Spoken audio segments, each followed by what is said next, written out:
God damn it. Good Lord. All right. Give me a second here.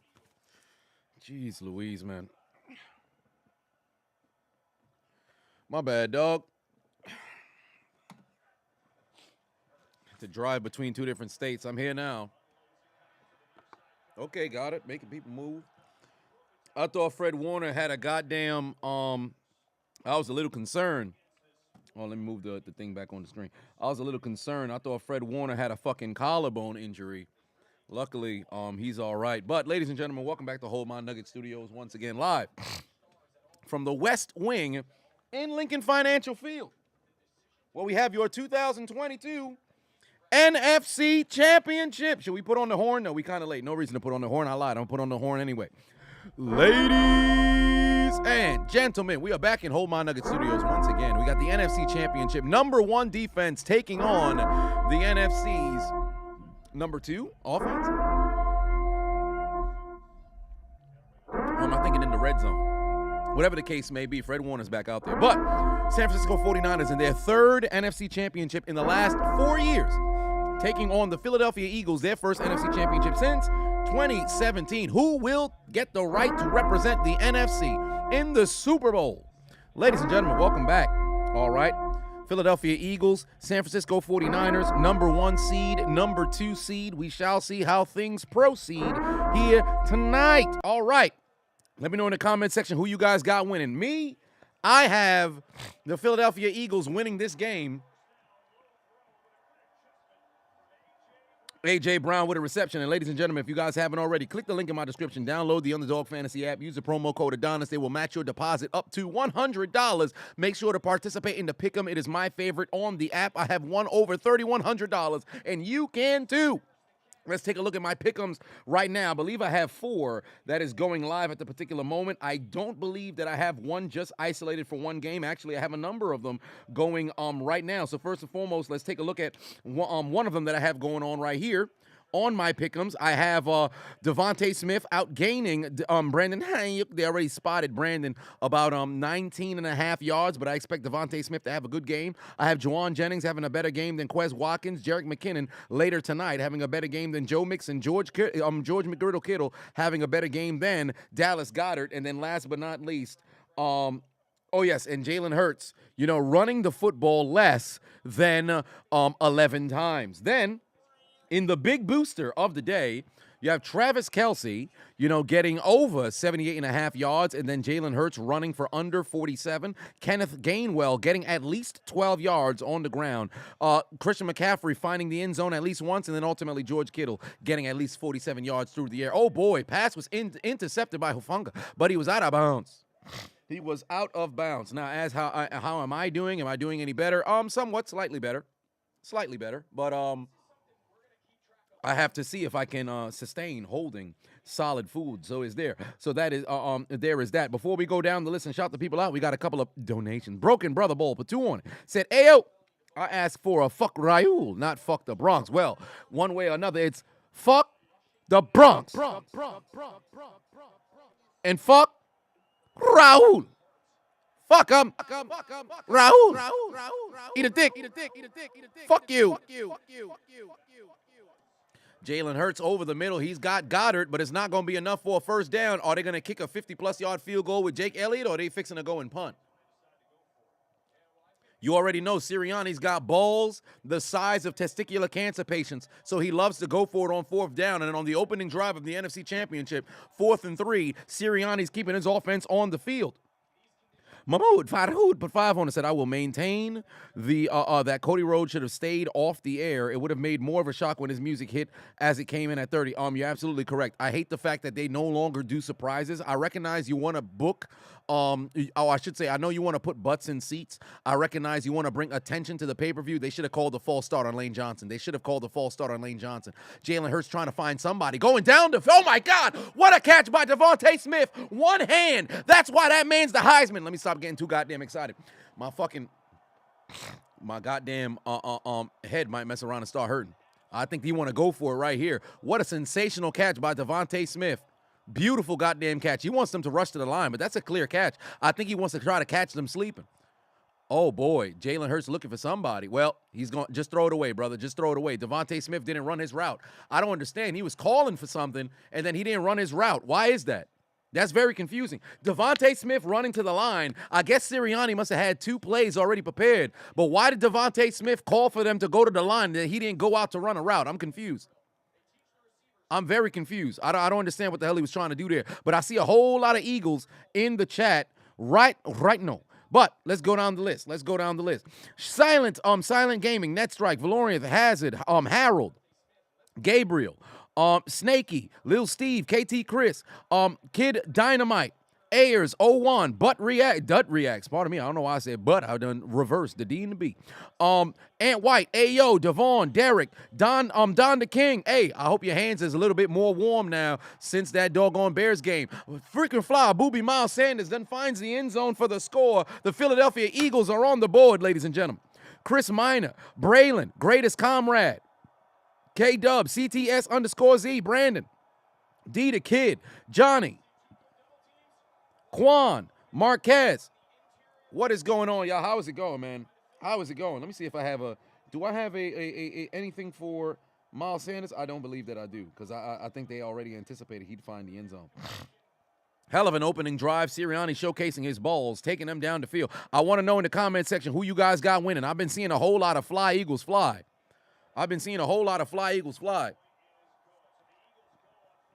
Philadelphia goes for it on 4th and 3. Devontae Smith with a spectacular catch to give the Birds the lead over the 49ers.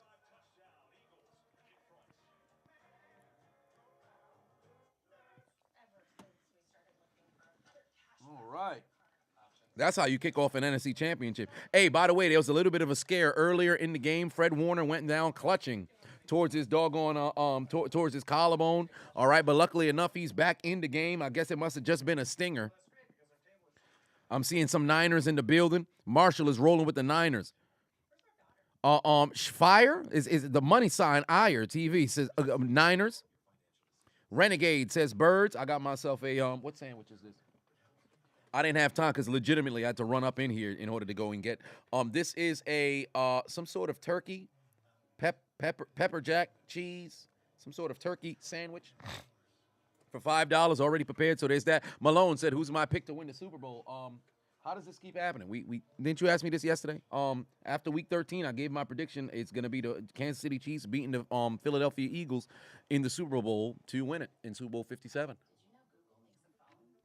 Kyle, for 5 said, "My Jags shit the bed against Kansas City. Can I get a 14 grams for your Jags copium?" Well, I wouldn't necessarily say they shit the bed. I mean, they fell a little bit short, but Trevor Lawrence showcased a little bit of leadership, so you can't go wrong with that. But one way or another, they are back at the crib with 28 other teams, and 2 others will join them at the conclusion of today. But if you need, what to hook up, got for you, get yourself your 14 grams of what?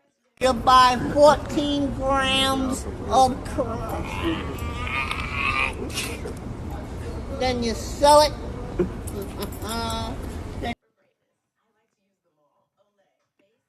You buy 14 grams of crack.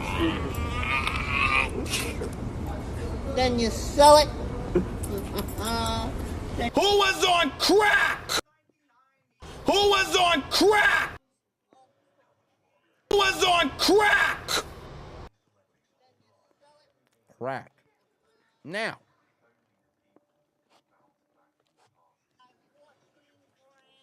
Mahmoud put 5 on it. Said Logan Paul versus Seth Rollins for WrestleMania might steal the show. Stop. Now, granted, Rollins can make Son, perform to a high level, but Logan Paul's a hell of an athlete. Don't get me wrong. Hella athletic. I ain't gonna take that away from him. Steal the show? I mean, hell, Shane McMahon and AJ Styles stole the show at WrestleMania 33, so you know what? I'll take that back. It could happen. It could happen. Because crazier things have happened. Me personally, I like to see Seth take on somebody else. But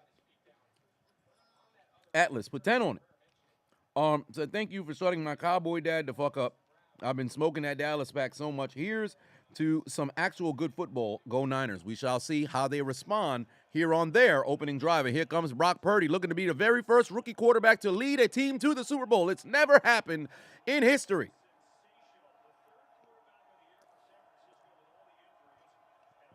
Dan Rudy for 5 on said, Women's Royal Rumble got my wrist and forearms hurting on both arms. Ran out of spit and oil. Used a tube sock to collect evidence. Hashtag nutty. Hashtag we outside. Sir, what are you referencing? Why would you ever be in a situation in which your wrist and forearms were hurting from just watching the Women's Royal Rumble? What were you doing? What kind of extracurricular activity were you participating in at the conclusion, or I should say during, the Women's Royal Rumble, sir? What was going on over here? 1st and 10 here for Brock Purdy. Over the middle, he's got George Kittle for a pickup of 9. Finish this first half of this doggone sandwich. You can't sleep on Purdy. Dude is undefeated as a rookie, says Little Steve. That is correct. Ben Roethlisberger was also undefeated as a rookie as well. And then ultimately, Spike Patriots done got it to him in the AFC Championship game. Crazier things have happened, but let's see how things progress here. Kenny from South Park. Kenny put 5 on it. Said, does anybody know what happened to Kelsey? Chiefs saying it's a back injury, not good for Chiefs fans. No, he's probable to play. If I'm not mistaken, Kelsey is probable to play, but it was back spasms that ultimately, led to an injury for him. So let me see here. Travis Kelsey. But he is probable to play. Oh, wait a minute. They said they need to see him run. Now it's a game time decision. Okay. Interesting. They had him probable earlier, and then now, wow. That's interesting. He was probable to play, and then now they're saying it's a game-time decision. Oh, my. Well, we'll have to see. We'll have to see. Hopefully he's okay.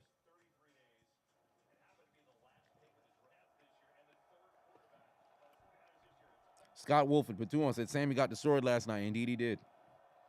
Kyrie said, Patuon, it said, Dominic Mysterio outside ready to scrap. Listen, if he's outside ready to scrap, he came here to fight. I came here for murder. So he's not about to have a good time. Oh, there's laundry on the field here. Brandon Hayek moves the chains, but it looked like this could be coming back. Tell Dominic Mysterio I got a surprise for him. Let him know I got a surprise for him.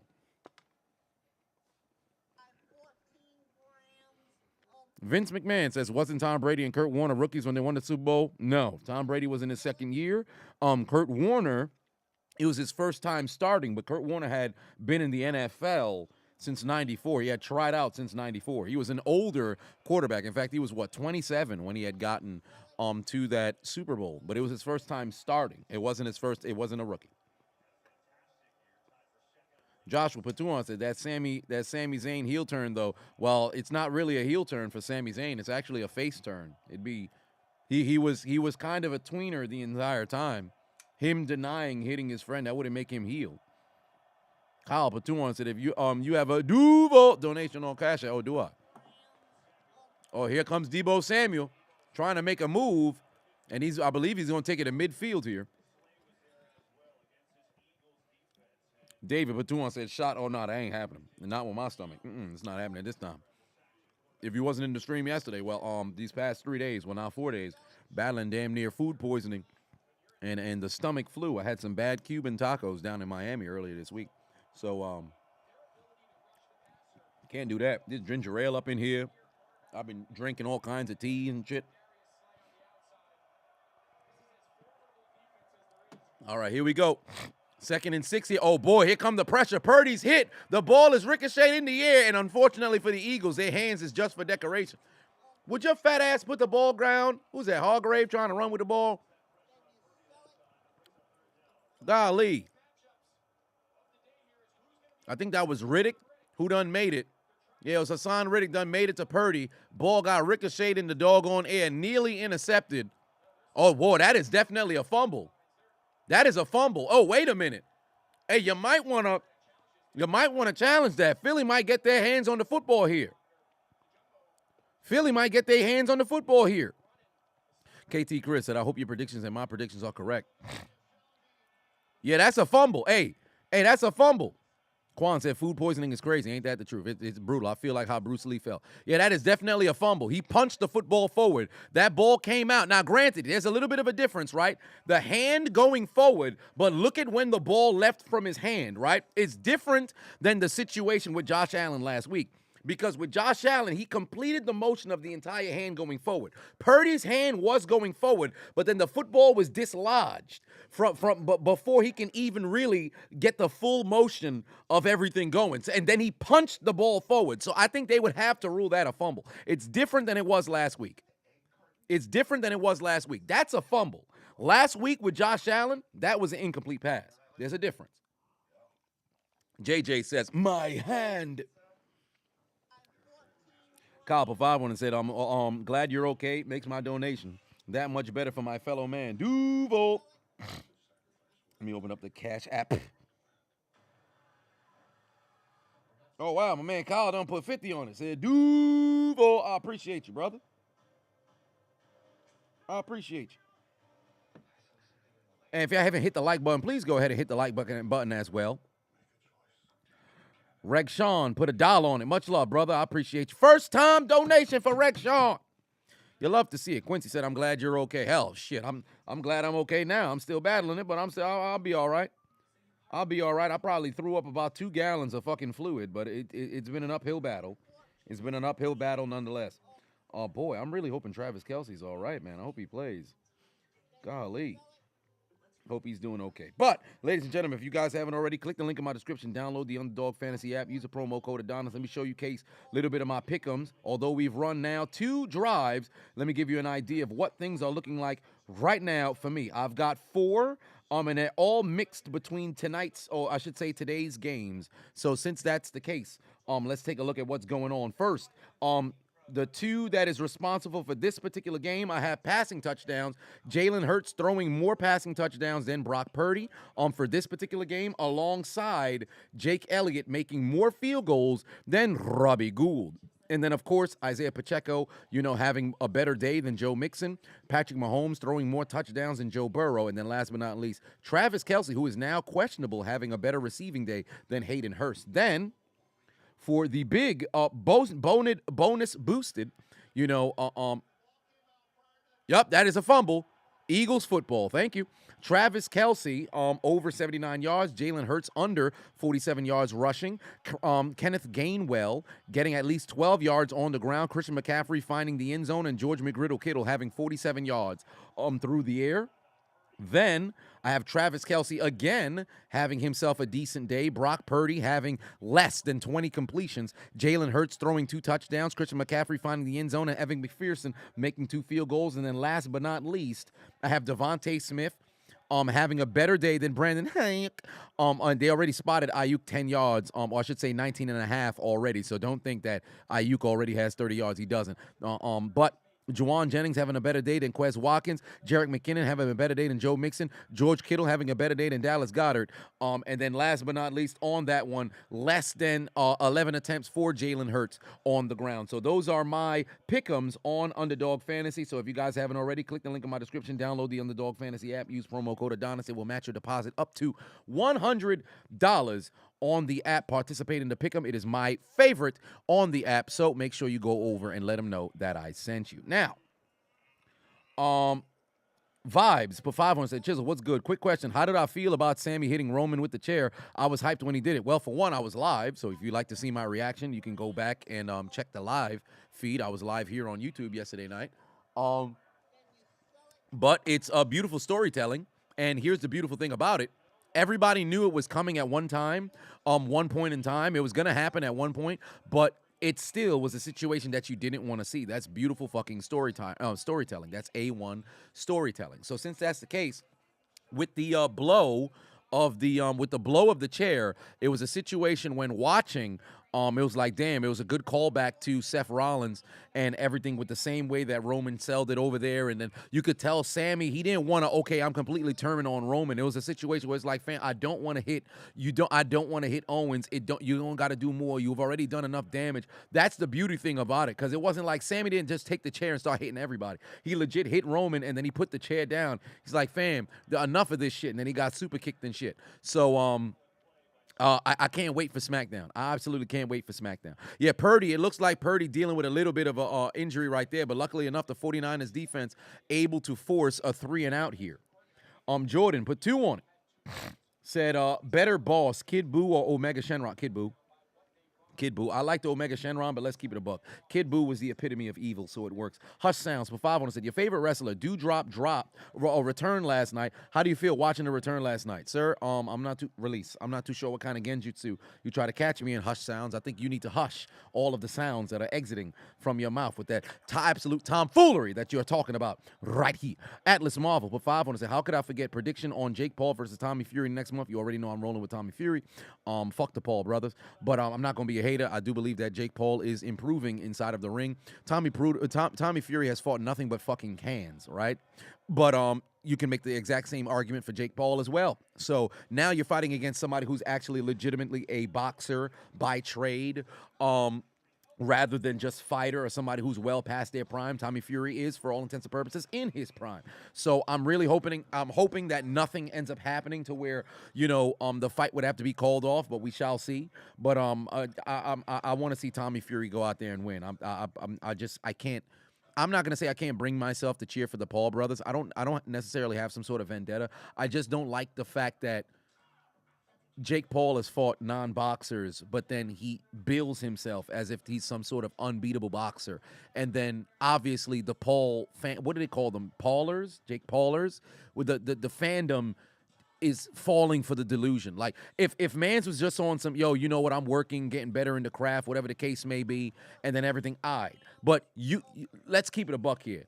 Motherfuckers is not, you're not selling out arenas or got a bunch of people who just fucking tuning in because, well, we just love to see your boxing. You built yourself on fucking YouTube, social media. You did what you had to do. You leveraged that. You got yourself an audience. You don't need the supply and demand type of situation. Or I should say, you could cut out the middleman because you already have your audience. So people are going to flock to whatever you got going on. Don't make it seem as if it's just because I'm an incredible boxer. Everybody wants to see me in the ring. That's not why. Like, I don't like, it's a lot of deception that was going on. There's a lot of disingenuous kind of situations. But one way or another, Tommy Fury, Jake Paul, I'll probably go live for the fight. Who knows? But we shall see. I'm pulling for Fury to win. But if he lose, hey, it is what it is.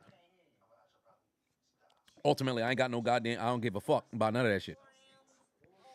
Come on now. So we shall see. Quentin put 2 on, said, what are we sipping on today, bro? Ginger ale and water. Ginger ale, water, and Tropicana. That's what we drinking today. I have a stomach flu, so I ain't drinking no goddamn alcohol. So there is that. Mahmoud, for 5 on, said, Rey Mysterio got screwed by his son. Enough is enough. Rey got to take charge. I agree 110%. Rey need to whip somebody's ass. It needs to happen. He need to whip somebody's ass. Daniel, put 2 on, said, Jey Uso is deeper. Watch the video from 2020 versus Roman. Well, yes, obviously. That was peak. And I put on Instagram earlier today that, Jey Uso should get a fucking Oscar. Wait, what the fuck? Miami lost to the Hornets? How? What are we doing? Why? We let Plumlee go for 31. P.J. Washington went for 27. Oh, my God. I told him to send the DMs from Brittany Renner. What is he? Oh, how do we lose?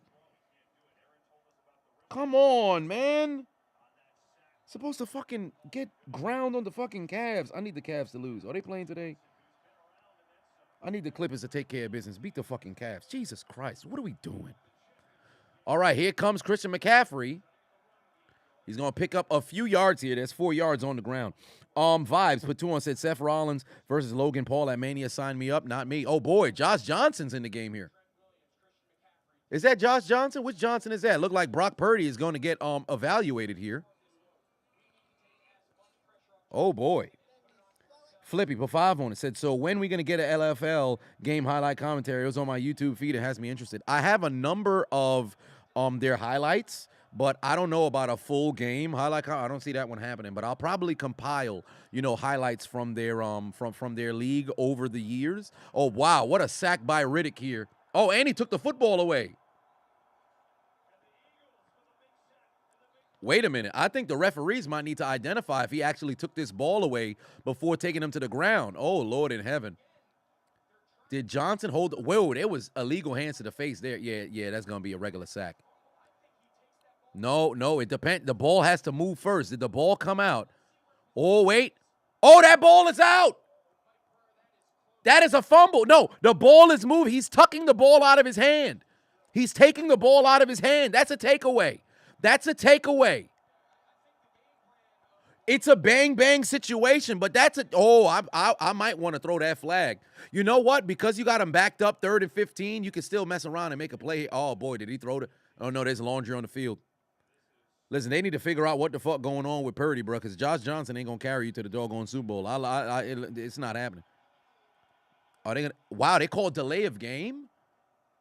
These motherfuckers wasn't prepared? Oh, Lord. Yeah, they need to get Purdy out there ASAP. Somebody get Purdy a Sinzu bean. Somebody get Purdy a Sinzu bean. Golly. Did I catch that Lakers game? I rewatched when I was live yesterday. They said the Lakers got cheated and lost against the Celtics. And I looked at the clip. Yeah, by far, Bron got fucking hoed. They screwed him. I don't give a fuck what nobody say. You got to call that call, period. You got to call that call. Wow, what a run by Christian McCaffrey. He needed 20. He got 17, but they're going to be forced to punt. Jesus Christ, what are you doing? If he's already on the ground, stop clutching at the football trying to pull it out for what? I hate when fucking defenders do that shit.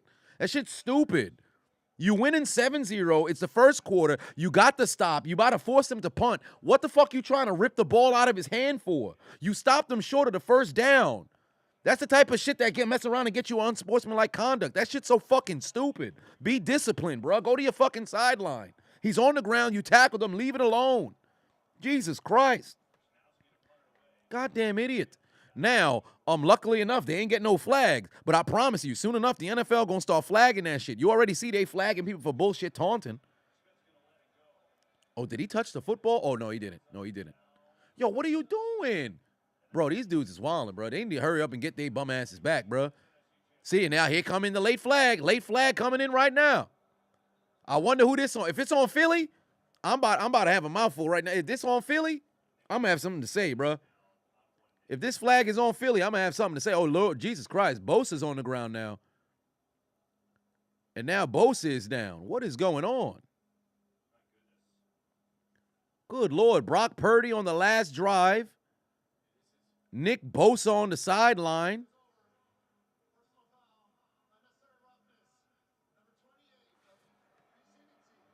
Personal foul or unnecessary roughness on the fucking Eagles. You see what I'm talking about? You see what I'm talking about? You see what I'm talking about? Fucking retards, bruh. People don't recognize how to fucking just stop. Stop letting your emotions get the best of you, bruh. It's only a 7-0 game. It's not a type of situation where you got to talk all kinds of shit, whatever the case may be. But they just lost their quarterback. You got a 3 and out. You're doing too fucking much. They're in a situation where they punt the football. Obviously, you're not going to get a return. Run your dumb ass to the sideline. What are you doing? What are you doing? It's freaking stupid. This is dumb. I really don't understand unsportsmanlike conduct fucking calls at this stage in the playoffs. You're hurting yourself. You're hurting yourself. Watch. If they mess around and they have to punt the football at like the 45-yard line, this is a penalty that took 3 points off the board. You got a right to go to the Super Bowl. You have to win this game here. And you out here getting unsportsmanlike because I want to talk shit. You fucking dumb. Do that in the fourth quarter when the game is somewhat locked up. Jesus Christ, bro. Fucking stupid. The reason why it pisses me off the most because I had teammates like that in high school and college. Freaking idiots, bro. Freaking idiots. Game just started. You doing the most. Not only do you put yourself in a situation where you can mess around and get ejected because it's a judgment call by the referees, but you also doing your offense a disservice. If you're in the rotation on defense, you mess around and pick up that kind of flag, knowing you emotional player, one more strike, you gone, you're going to fuck up the defensive rotation. Like, why? Why? Drives me up a wall, bruh. Drives me up a goddamn wall. But so far, things are not looking good for the 49ers right now. Things are not looking good for the 49ers right now. Brock Purdy leaving this game with an injury. And we have, it's only been one drive that he's been out, so we can't necessarily say we haven't seen him come back since. And now Nick Bosa on the sideline appears to have had a lower leg injury. So we got to see what's going to happen here. Let's see what the situation with Bosa is. EO said that's the reason why you like Nick Saban. He don't play that shit. It's one of the reasons why I like Belichick as well. He don't play that shit. I completely understand. Football's an emotional game. You're going to have emotions. But you got to recognize there's a time and a place. There's one lesson that I ever took from my college coach that I'll take to the fucking grave. Alignment, assignment, responsibility. You got to know your alignment, your assignment, your responsibility, right? In this situation, your responsibility out there is to go play disciplined fucking football, mistake-free football. Do not beat yourself. How many times have we seen teams like the Raiders, teams like the who else is notorious with fucking penalties? The Raiders notorious for fucking penalties. There's another squad that is notorious for fucking penalties. Like they're just doing the most for no reason. Good Lord, what are you reaching for? That's so dumb. It's so dumb. Yeah, Bosa's leg was bleeding. Okay, he does look as if he's reeling at, because he's moving around decently right here, but we shall see. 1st and 10, A.J. Brown moves the chains. Cowboys, good Lord. Panther, like a number of different teams over the course of this side of the millennium. Oh, that was a bad, I didn't like that one. A.J. Brown better protect the football. We know he could be a little bit loose with the football there. Josh Johnson, Kid Dynamite said, who is this Rudy Poo?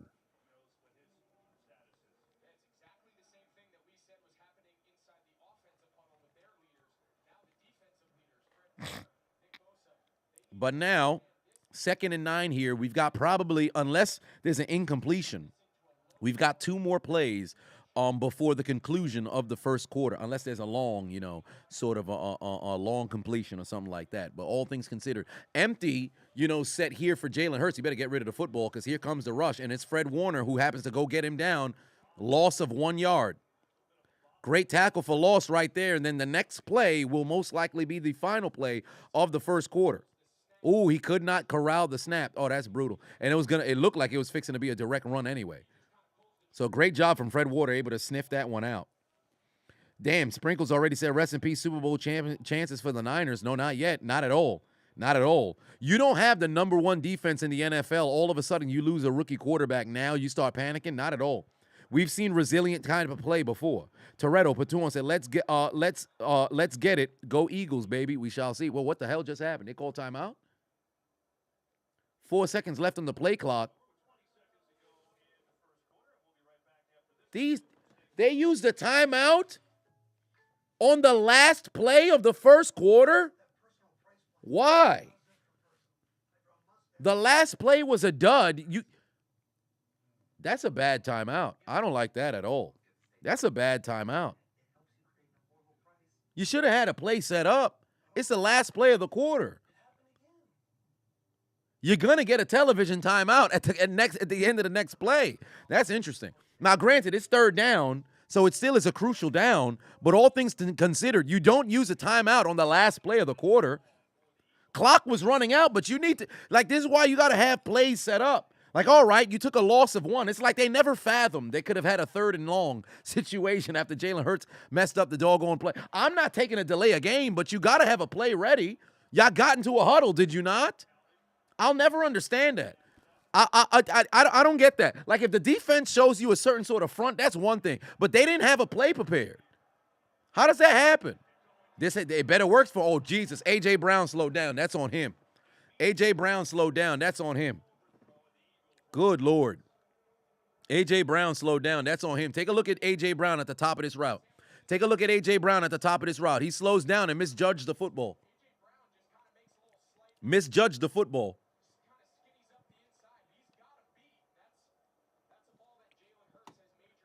Good Lord. Yeah, you know what? You know what's funny? And I mentioned this earlier, I'm happy y'all starting to call it out. Look at the tackles.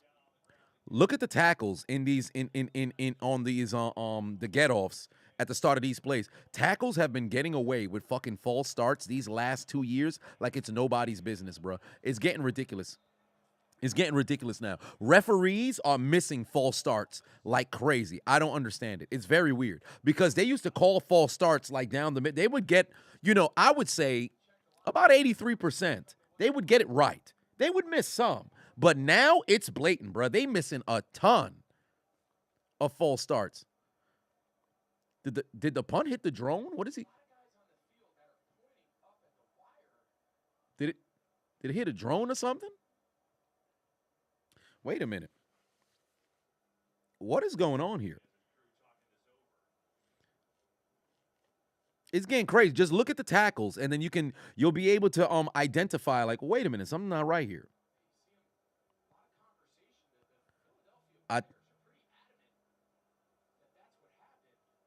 Are they saying that the ball hit? Wait, a block in the. Where's that coming from?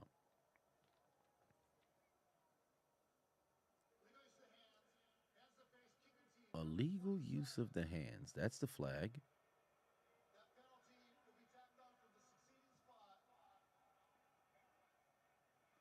Wait a minute. Hold on. Wait, so are they not going to give us a replay so we could see what happened? If Philly's talking about the wire of the hard camera, then they say illegal hands to the face, and they're just going to ignore the wire. But then they're saying that New York is taking a look at the wire. Why would the referee go and make the call? Because I'm sure they're also communicating with them as well. I'm shocked they haven't showed a replay. Because, oh, well, here it is now. Oh, wait a minute. No, they're not even showing us a replay.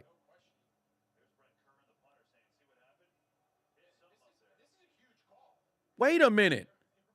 Fam, there's no way they don't have a replay on the goddamn ball.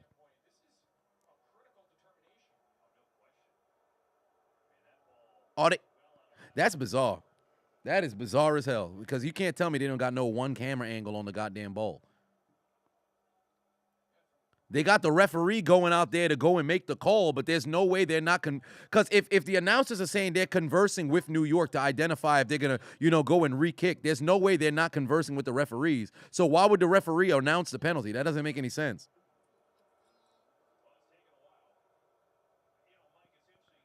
And the referee not even informing the people in attendance, like, yo, we're overlooking to see if the ball got interfered with by the wire.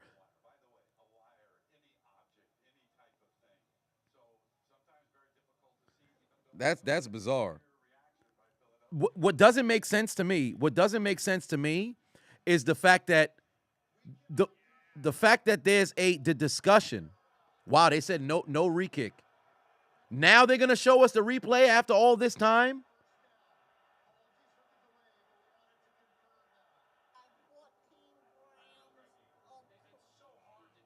Yeah, you can't see the wire on that angle.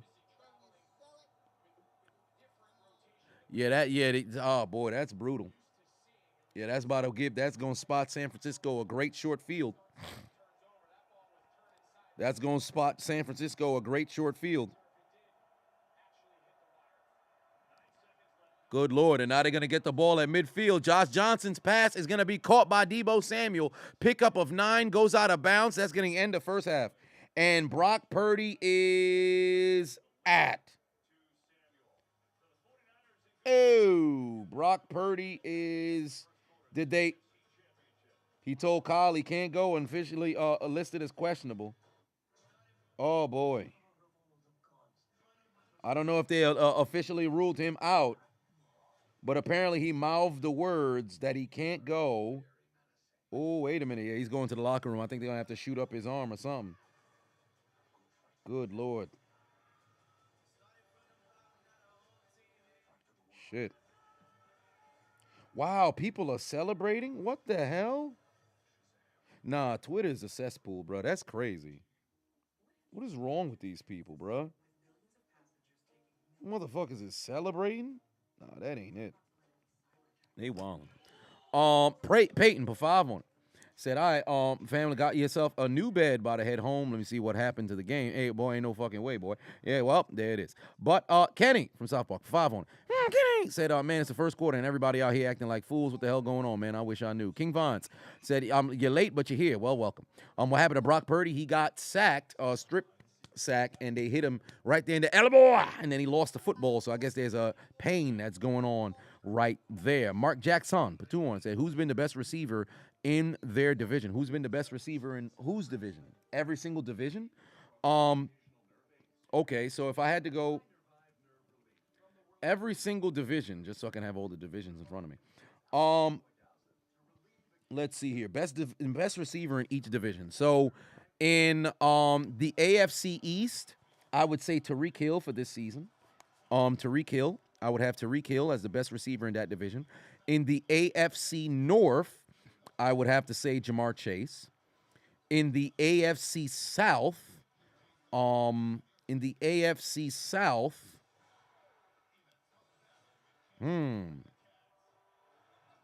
probably either Brandon Cooks or Christian Kirk. In the AFC South, Brandon Cooks or Christian Kirk.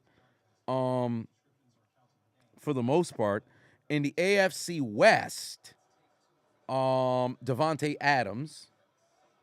Well, in the AFC South, Christian Kirk or Brandon Cooks, but probably Burks. No, not Burks. Yeah, probably Cooks. I think I'd probably go Cooks. Did Cooks have another 1,000-yard season? Did Cooks have another 1,000-yard season? Oh no, he didn't. Yeah, he only had 699. So then I'd probably have to go Kirk. I'd have to go Kirk. So there is that. I'd have to go Kirk. Then in the NFC East,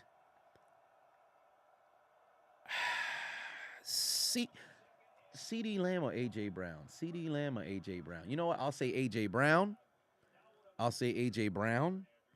In the NFC East, AJ Brown. NFC North, Justin Jefferson. NFC South, Mike Evans. NFC West probably would have to go.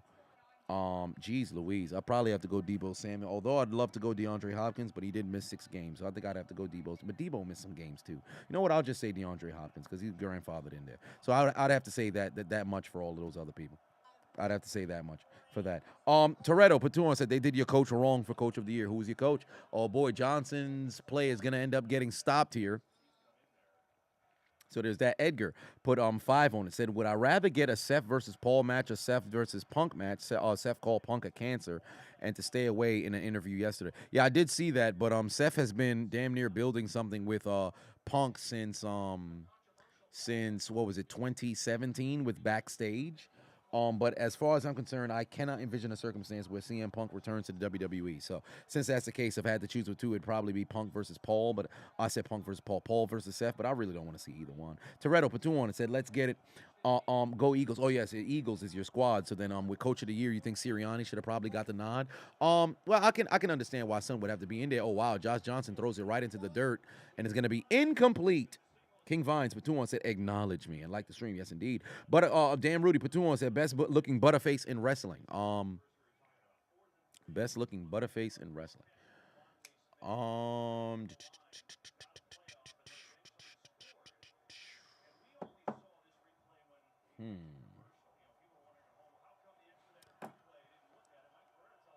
That's a tough one.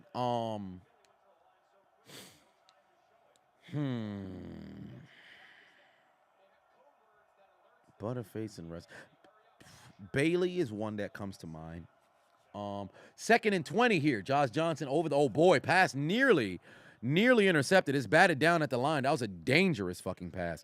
Maurice Patuan said Cody versus Seth part 2. Book it. Actually, I would love to see that. Well, it'd be part 4. But because they fought each other a number of times. No, Zoe Stark's not that bad visually. But yeah, I think Bailey's got a good body. I think I'd have to probably Bailey. Yeah, probably Bailey. Yeah, probably Bailey. But here we go. 3rd and 20 here from the 44-yard line. They got to pick up some yards to get in Robbie Gould field goal range. Oh boy, another laundry on the field. Pass sales incomplete here. Again. Good Lord. But there's more laundry on the field. I need to know what the hell's going on up front, bro. Because there's no way they could just keep fucking getting all these excess snap. Oh, no, it must be like an illegal shift or something. Oh, what? There it is. Illegal formation. Good Lord. What in tarnation are they doing?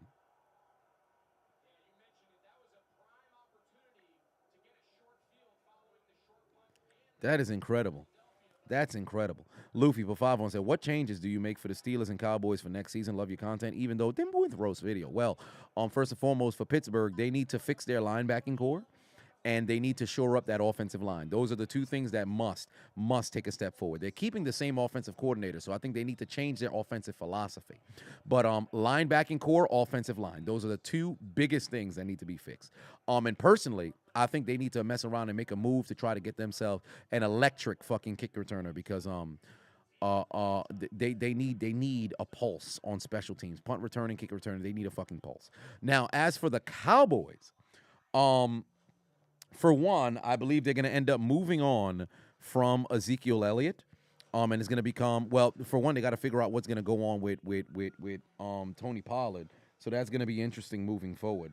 But I think that there is that, but we shall see.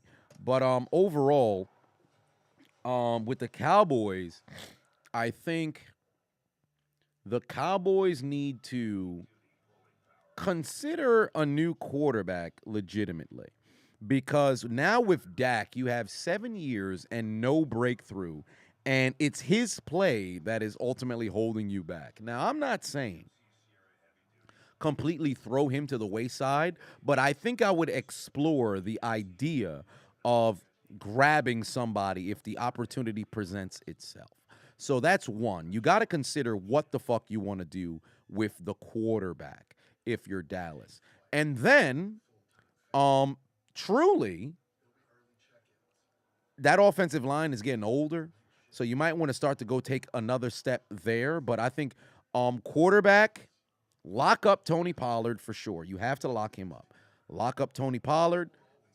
Figure out the quarterback situation, and then ultimately you gotta once more take a step with that offensive line as well. I think the skill positions are okay.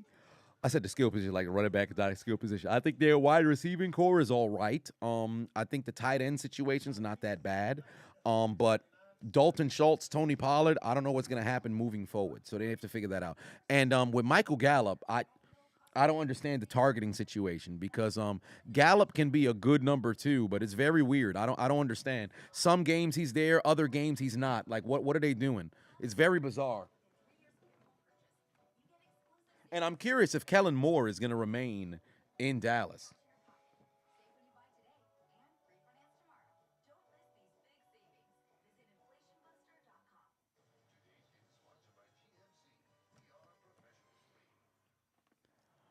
So there is that.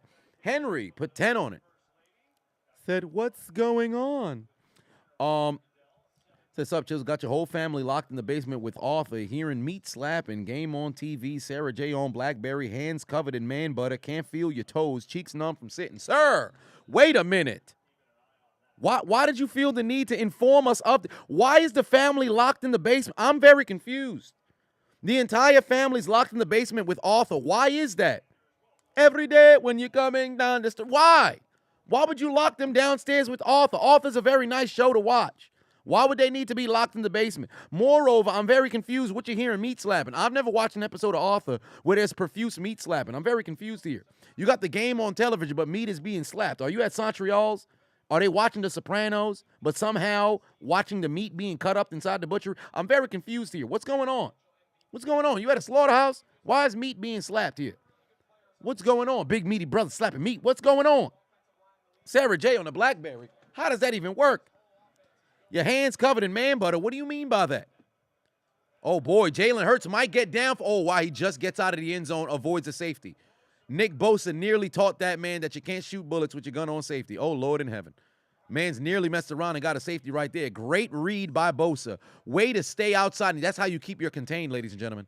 That's how you keep your contained. Main event Mark put 2 on. Said, Adonis, you think Green Bay is going to move on from Rodgers? Yes, because apparently the news came out today that they're strongly considering going in the opposite direction than Aaron Rodgers. They're really strongly considering moving on from Aaron Rodgers. And if I'm the New York Jets, I would go immediately to go and get Aaron Rodgers. I'm not going to say follow in the same footsteps as Brett Favre, but if I was them, that's the move I would make. I told you guys, this game is far from over. people talking about 49ers got to stick a fork in them because Brock Purdy's hurt. Listen, let me tell you something. That's still the number one defense out there. That's still the number one defense out there. There's back-to-back times they're giving the 49ers a short field. Unless you got a booming punt, the 49ers fixing to have a short field here. Come on now.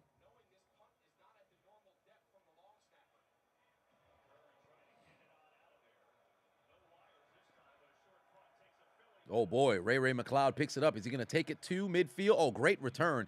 Takes it down to the 46. I mean, he at least takes it inside their field goal. I should say inside their territory. But now, if you're the 49ers, you need to get points on the board here. You can't keep playing this game of Jesus Christ. How lacerated is Nick Bosa, bro? This man bleeding all over the place.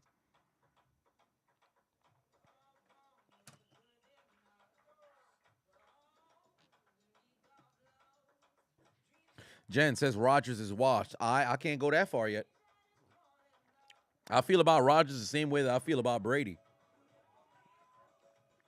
They both had arguably the worst season of their careers, if not the worst season in an incredibly long time for the both of them. But you know what makes things interesting is a series of unfortunate events happen for them entering and during the season to where I can look at it and say, you know what? I understand. So since that's the case, we shall see. But Ezekiel Elliott, I can say yes, he's I think Ezekiel Elliott, I think you could take that brother out the washing machine. I think that brother's washed. I don't even get me wrong though. I think it's either Ezekiel Elliott needs to go to a different team or he might have just lost 4 steps because he just don't seem as motivated as he was when he was younger. It's very weird, bro. It's incredibly weird. Mahmoud, Pafavon said Rodgers slowly becoming the second version of Brett Favre. If he goes to the Jets, look out, Green Bay, he might return to Minnesota. Well, there it is. Maurice Pafavon said, fun fact, Eric Bieniemy played running back for 3 different teams, 91 through 99. Really? Interesting. Well, the more that you know. I'm not surprised. Oftentimes, NFL coaching staff, is derived of former NFL players. Zeno said, you're done. You're washed. It's over. Black Sheep, Patu on it, said, do I have any stand-up sets available on YouTube at the moment? No, I do not. I think I have a couple of different segments. I think when I did a push-up competition with somebody like 3 years ago, some shit like that. Thoughts on the Falcons this offseason? Well, for one, Atlanta needs to figure out what the fuck they want to do at quarterback because do you want Desmond Ridder to be the guy moving forward? Obviously, I believe that the ship has sailed on Marcus Mariota. I like the running back room, having Cordero Patterson and Tyler back there as well. I forget how to pronounce his name. Is it Ellinger? Fuck Algier, that's what it is. With Algier back there. I like the running back room. The receiving core, I have no issue with them. But I think they need to bring in one more receiver as well, and then they got to figure out what the fuck their philosophy on defense is fixing to be. So, they need to figure that out. Purdy is still on the sideline, ladies and gentlemen. Here we go. Oh, more. It's right there. Oh, my God. McCaffrey got fucking laced, but he's able to keep his leg. I'm afraid. McCaffrey's been able to stay healthy all year, but luckily enough, no injury there. And now they're in Robbie Gould field goal range. Lamar Jackson to Atlanta. That'd be interesting and very electrifying. Luffy Patuan said, what about the Steelers defense? Depends too much on TJ. I wouldn't say they depend too much on TJ. I think TJ is just that incredible of a player that his impact is so large when he's not playing, it's completely different, right? So I can't say there's a level of dependency that exists there. But you see the difference when he's there and when he's not. Because it's almost like saying that the Ravens defense, depended way too much on on Ray Lewis or something like that. When you have a generational talent and they make plays at an incredible clip and their impact changes the defense, of course there's a level of dependency there. But I wouldn't necessarily say that the defense can't function without their presence. However, Pittsburgh without TJ Watt, you've seen the track record. It's incredibly difficult for them to win. So I think what they need to do, for one, they need to shore up that linebacking core. And Highsmith plays like like Lamar Woodley in his prime when next to TJ Watt when he's on the field. There is McCaffrey, takes it for another. No, I think he's going to be 1 yard short. But for Pittsburgh, I love the upside because you got the quarterback. The offensive line started meshing together down the line. So all they just need to do is get that consistency across the board. I like the wide receiving core. I like the tight end room. Just lock up that offensive line. Then on defense, fix that goddamn linebacking core, and you good. Johnson able to pick up the first down here. They're in field goal range here, ladies and gentlemen. Jonathan said that it looks like Trey Lance isn't out of his job just yet. No, of course he wasn't going to be out of his job. Because even if Brock Purdy, listen, let me explain something to you. Even if Brock Purdy, at the end of this season going into next year, best believe he's still got to compete. Because just seeing this, half of a season and all that other stuff, that's not enough to say, yo, that's the guy. Because remember what Jimmy Garoppolo looked like before he tore his leg and everything? I was like, oh my God, this dude is, this could be the guy. Everything gonna mess around and look good. All this other stuff. Then all of a sudden, bam, oh, we went over to the Super Bowl. All he does is win. But is he really the reason why you win? Or does he just not contribute too much to you losing? Now, granted, you don't need a quarterback who's just he's gonna always carry us to victory or whatever. But soon enough, you're gonna need somebody to play at a level to take you to the next, to the next step. And the way that I see it, Brock Purdy's been meshing very, very well. But let's keep it a buck here. The 49ers have protected him to a certain degree. He's balled out. He is completely balled out. But they protected him to a certain degree. And they've played magnificent football, hence why they've won, 12 games in a row or some shit like that? So, as far as I'm concerned, it is not his job, to mess around and lose. He's going to have to compete next year. He's going to have to compete next year. All of them are going to have to compete, but Jimmy G is pretty much gone. Johnson, throw the ball away. Throw the ball away. Fuck you hesitating for? Throw that goddamn ball away. You should have launched that shit immediately. What if Brady joins the Ravens? I don't see that happening. I don't see that happening. I do not see that happening. That offense does not complement Tom Brady at all. Tom Brady, because he's going to be a free agent, he has the leverage to go somewhere that he's either familiar with or has a team that complements his style. Baltimore is not them. The Raiders complement his style. 49ers, to a certain sort of degree, can complement his style. But he ain't going somewhere where the offensive coordinator ain't going to let this man play his game. My God, what a run by Christian McCaffrey all the way into the end zone. Touchdown. CMC finds the end zone. That's how the white man runs the football. Ooh, that locked up one of my pick'ems.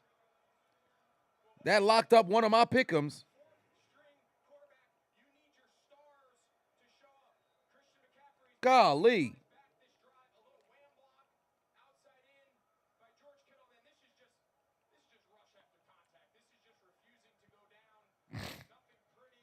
Good Lord, what a run. That's how the white man runs the football. That locks up one of my pick'ems. Or actually, it locks up two of my pick'ems. I had one score on my 5 for 150. Oh, looks like if Brock Purdy don't come back in this game, that's going to be a lock on Brock Purdy. But I'm going to need Jalen Hurts to start throwing some touchdowns here. Because if Purdy don't come back in this game, that's fixing to be a lock right here for Brock Purdy having lower than 20 completions. So there is that. But, and then on my boost, I have Jalen Hurts, running for under 47 yards, and thus far he's got -4, so that's great. But Kenneth Gainwell needs to get his hands on a football or something, because right now he has 0 rushing yards, and I don't like that. And Christian McCaffrey found the end zone, so that's all well and good for me. And George McGriddle-Kittle better start getting going or something. But so far, we've got a tie game at 7 apiece. Everybody talking about, man, the 49ers, they're done. Stick a fork in them. It's all over. Brock Purdy's hurt. That's why I always say, fam, you got professionals out there. Granted, people are at a different level. You have starters, and then you have backups and all that other stuff. But at the end of the day, these are people in the National Football League. Game is not done. Game is not done. That's how the white man runs the football. Oh, Jesus Christ. Now we got this goddamn BK. Have it your way. This got to be the third commercial. Mahmoud Farhood for 5 said Falcons better stay away from Lamar Jackson. I'm tired of Falcon fans wanting another Michael Vick rather than a winning team. There's a number of people who simply do not want that level of success. They just want to be entertained. They don't give a shit about winning. There's a lot of people who don't give a shit about winning. The Panthers are dumb for losing CMC. I think they thought perhaps it's just, straight up situation where you have a guy who's been injury prone for 2 of the last, 3 seasons? So you don't know if he'll return back to prominence. So you trade him away. But what did they get in return? If I'm not mistaken, they got 2nd, 3rd, and 4th round picks. Oh, and the 5th round pick in 2020. So they essentially got him for what? 4 draft picks?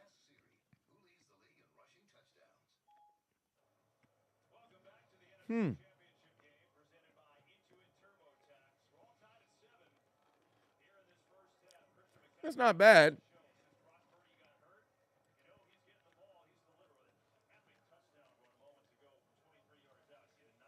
9th straight game with a touchdown.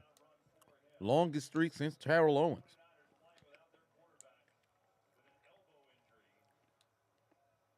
Here we go, tie game. NFC Championship. Tony Davis in the building. What's going on? Hey, hit that like button if you guys haven't already. Tie game, 7 apiece. To give you guys a storyline, Brock Purdy has been knocked out of this game. He's on the sideline but has not returned back to the game. Then, see, this is why you need to wrap up, ladies and gentlemen. This is why you need to wrap up, ladies and gentlemen. Everybody want to throw shoulder pads. Don't nobody want to wrap up. Everybody want to throw shoulder pads. Don't nobody want to wrap up. That's why you got to wrap up.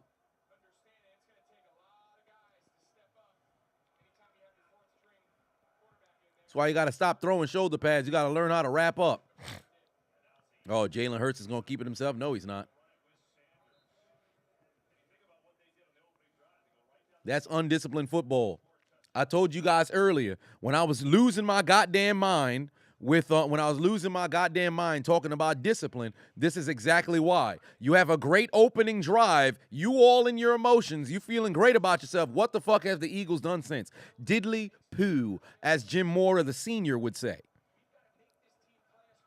You got to earn the right to talk shit. You got to earn the right to start doing the most. You got to earn the right to put yourself in that type of situation.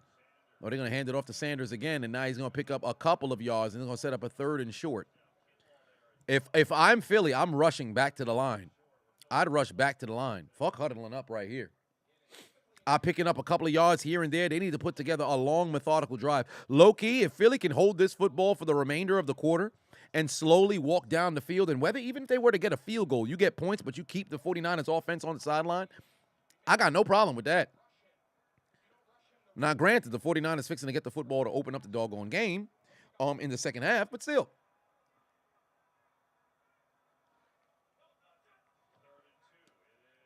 Hurts is going to keep it himself, and he does not get the first down. No, he's going to be short. He's going to be short. 3 straight runs by Philadelphia. He's going to be short of the first down. That's 4th and short. That's 4th and short, and you already know they're probably going to go and sneak it. Dallas Goedert did nothing on that play.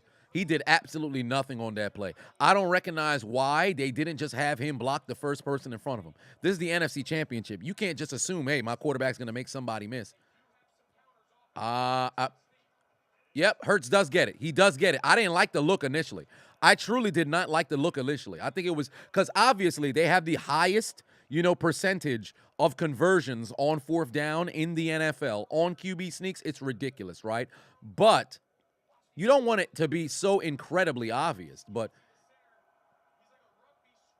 hell of a goddamn job picking up the first down there, keeping it moving forward.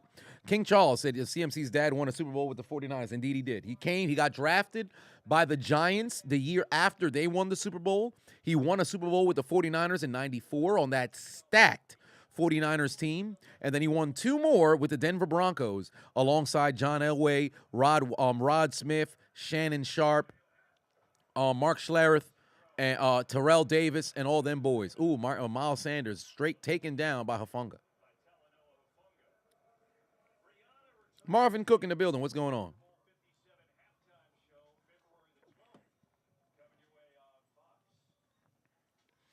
Maine says, do I collect/trade cards? No, I do not. Mark Jackson, Patuon said, imagine CMC in Super Bowl 50. Well, they would have had a much better offense, but at the same time, you know, I don't even think about Christian McCaffrey in Super Bowl 50. I think about Steve Smith.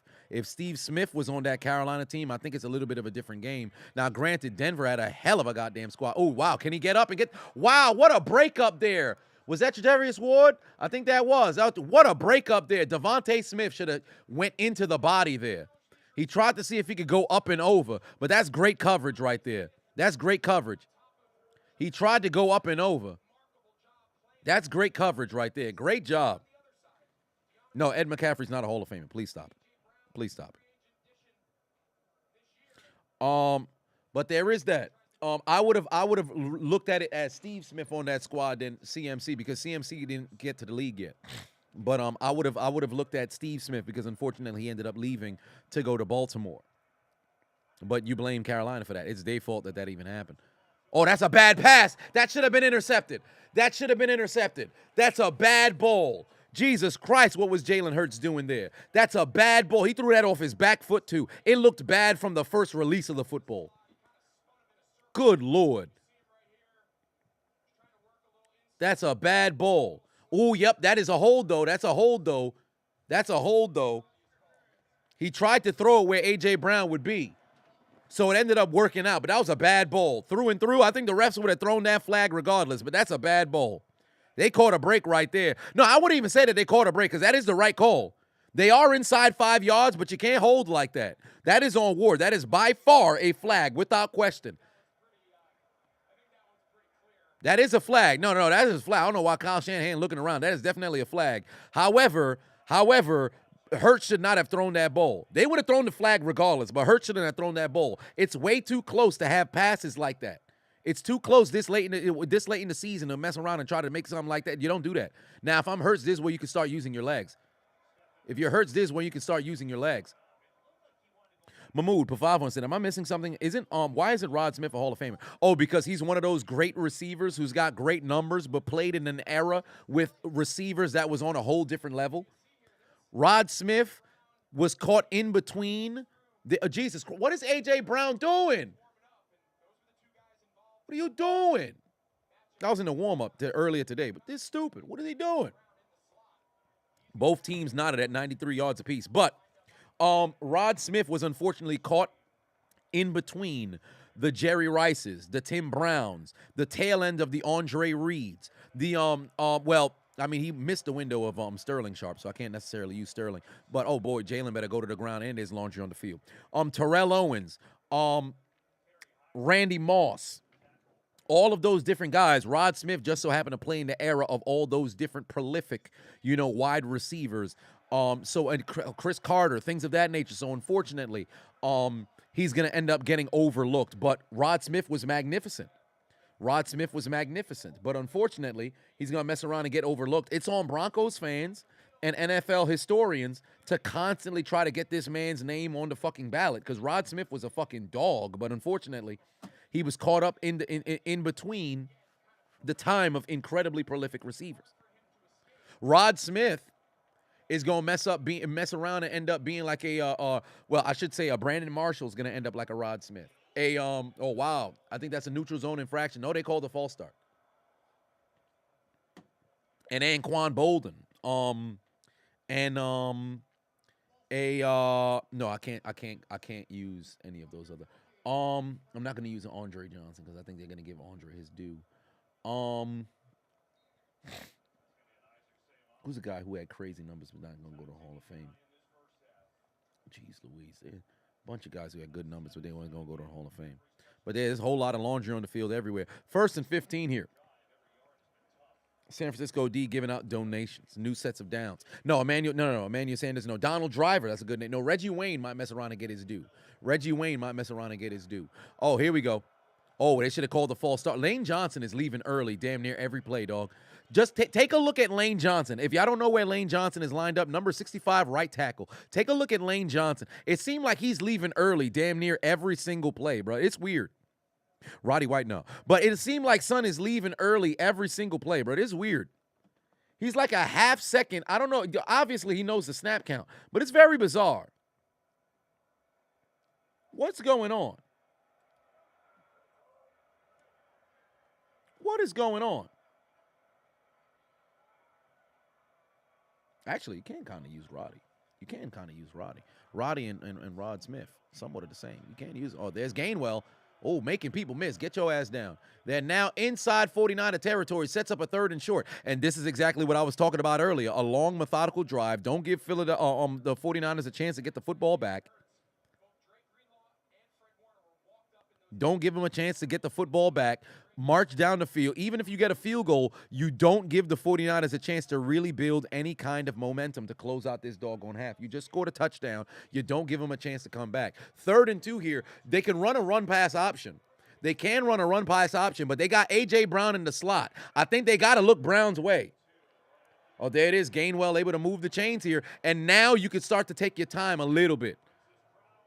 You can start to take your time just a little bit. See, now this erases that early timeout at the end of the first half. This erases that. But Philly needs to continue to move the chains.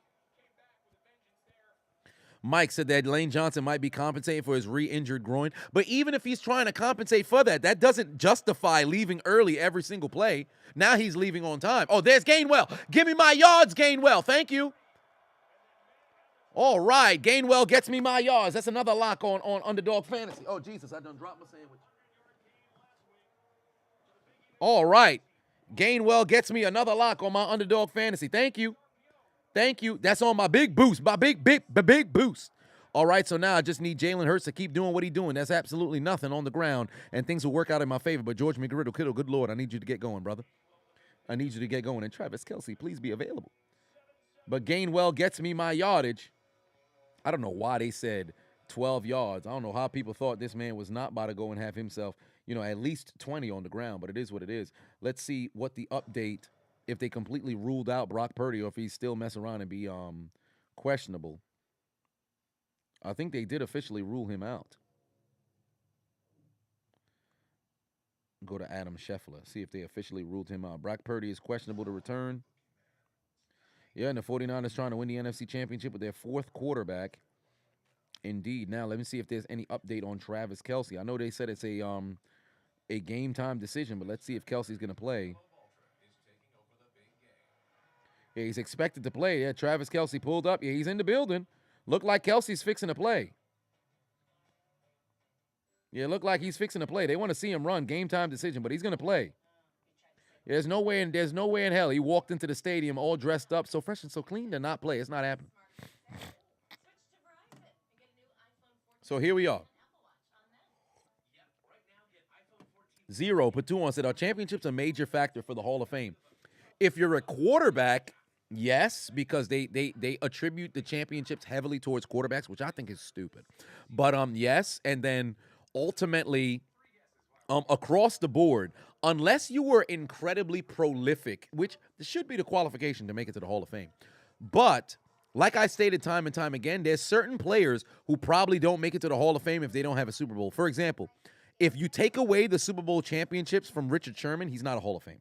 I said Richard Sherman. From Richard Seymour, he wouldn't have made it into the Hall of Fame because he was a pivotal player.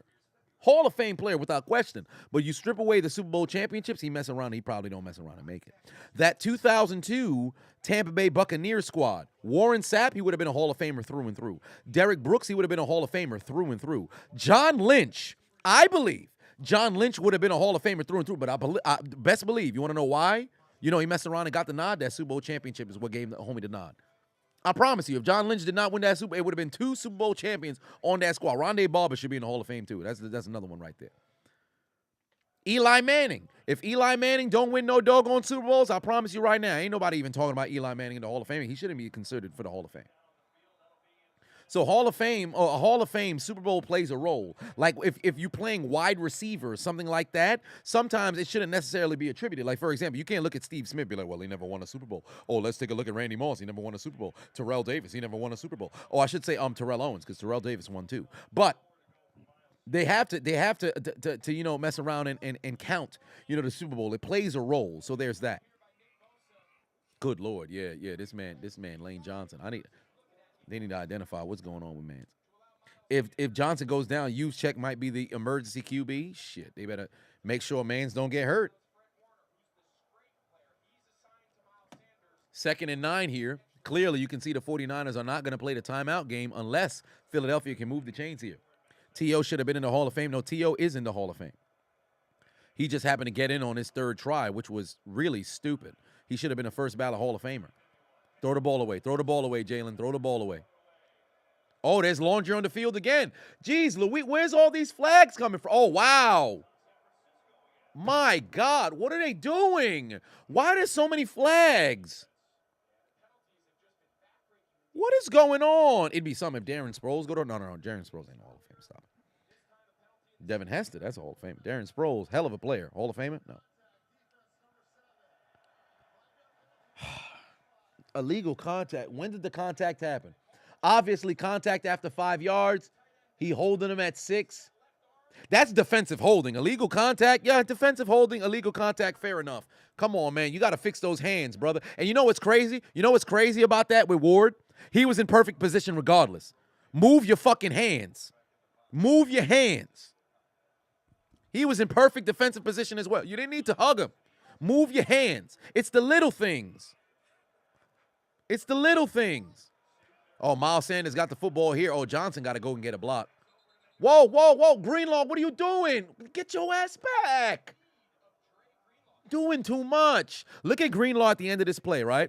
Greenlaw makes the play. Obviously, he's able to make it outside to Sanders, right? Sheds the block from, I believe that was Kelsey. Gets outside, able to make the stop on Sanders, right? Why get back up to try to get in man's face? Now's not the time for that. But luckily enough, Mans went out of bounds, so that stopped the clock right there. Hand off to Sanders again. Oh, there's the touchdown. There it is. 2nd touchdown of the day for Miles Sanders. 2nd touchdown of the day for Miles Sanders. And now Philly regains the lead. Cam is a collegiate Hall of Famer. You know, it's interesting. I actually would disagree with that. Although he had that spectacular season, Cam Newton really only had 1 year. Now, what's the qualifications for College Football Hall of Fame? See, that's the interesting thing about it, because all you need is 1 prolific year and then bam, Hall of Famer. That kind of shitty qualifications for a Hall of Fame. But college football is different. But that's all. I find that very interesting. But don't get me wrong, man's a Heisman. And in my opinion, if you're a Heisman Trophy winner, you should be an automatic Hall of Famer. You should be an automatic Hall of Famer.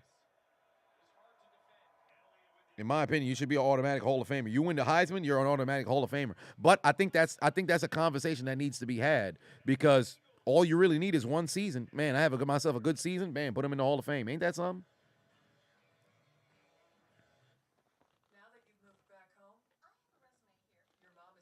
Yeah, nine is getting killed, but they doing it to themselves. Too many fucking penalties.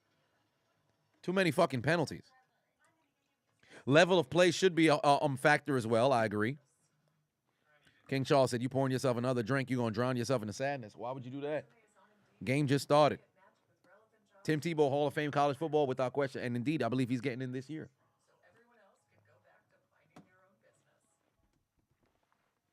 Mark Jackson put 2 on, said 5 players that aren't in the Hall of Fame but should be. L.C. Greenwood.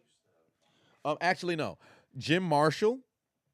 I'm going to stay away from Pittsburgh Steelers. Jim Marshall should be in the Hall of Fame, and he's not. Jim Marshall. Jim Marshall. There's a secondary guy who was a fucking ball hawk. Not Darren Sharper. Jim Marshall. That's one. Jim Marshall. Roger Craig. Jim Marshall, Roger Craig. Jim Marshall, Roger Craig. I want to go above and beyond names that people, because I don't want to go London because I believe London Fletcher. Jim Marshall, Roger Craig. I think you know what? I'll say Asante Samuel because Asante Samuel's not getting his due, but Asante Samuel. Do I want to put Rondé, Asante Samuel, Rondé, Asante Samuel, Rondé, Asante Samuel, Rondé? You know what? I'll say no. I will say Asante Samuel, Asante Samuel, Rondé Barber. I'll throw Rondé Barber in there as well. You can't say Frank Gore because Frank Gore hasn't even reached the eligibility yet. So no. Jim Marshall, Roger Craig, Asante Samuel, Rondé Barber, and no, Art Monk got in. There's a motherfucker with 100 touchdowns who's not in the Hall of Fame.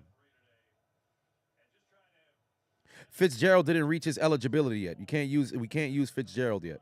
Fitzgerald didn't reach his eligibility yet. You don't just get put in the Hall of Fame right after you retire. There's somebody else. I don't want to use Fletcher. There's a defensive lineman. Donald Driver, no. No, I don't really want to go Plunkett or Sims. I don't want to go quarterback with Plunkett or Sims.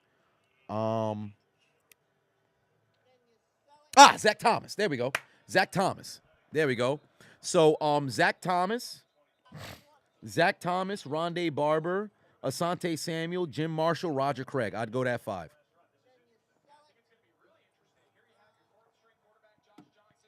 Maurice put 2 on, said Ray Buchanan, Terrell Buckley, Eugene Robinson. Yes, those were the Bullhawks. We were talking about that, I believe, about a month and a half ago. Something like that. Those Falcons Bullhawks. Toretto put 2 on, said, that's what I'm talking about, baby. Eagles all day. Yes, indeed. Now they have the lead once more. Brock Purdy still on the sideline. Damn Rudy put 5 on it. Put 2 on it. Said top 5 female AVN performance. Hell if I know. I don't know. How the hell would I know? What about Peanut Tillman? It's Peanut Tillman is on the ballot. I think he had gotten on the ballot after. Oh, Jesus Christ. Fam, y'all need to wrap up. Yo, Philly's about to have a bad time today. Philly's going to have a fucking bad time today. And you want to know why? Because these motherfuckers don't want to wrap up. Debo Samuel nearly broke out of the tackle there. A technicality led to him being down. If Philly doesn't wrap up, they're going to lose this game, bro. Oh, my God. Johnson lost the football. Oh, boy, they better put a Sinzubine injected into Brock Purdy's freaking veins. Oh, my word. Johnson lost the football, and it's Philadelphia ball. It's Philadelphia ball. How did Josh Johnson lose this football, bro? But seriously, Philly needs to wrap the fuck up, bro, because this is getting ridiculous. Jesus Christ, what a game by Hassan Reddick, bro. How did he not? Oh, he took his eye off the ball. My God. It's the NFC Championship, brother. Oh, my God. Oh, my Lord in heaven, bro. Now, this is the worst case scenario for the 49ers right here.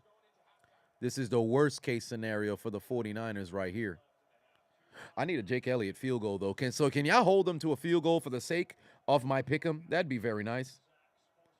Hold them to a field goal for the sake of my pick'em. That would be very nice. I think I only have one pick'em that has a field goal here. Oh, I just need one more. Yeah, I need just one field goal more from Elliott than Robbie Gould. So for the sake of my pick'em, it'd be very nice if I had a field goal here. Steeler Lee put 2 on, said Devin Hester. I believe Devin Hester's going in this year, so that's the only reason why I wouldn't say Devin Hester. So there is that. Zach Thomas might go in this year. No, but the thing is that Zach Thomas has been snubbed a number of times. So I think it's safe to go ahead and say Thomas. Oh, Jesus Christ. Dak Goddard going upwards. I said Zach Goddard. Dallas Goddard going upwards to go ahead and pick up some more yardage.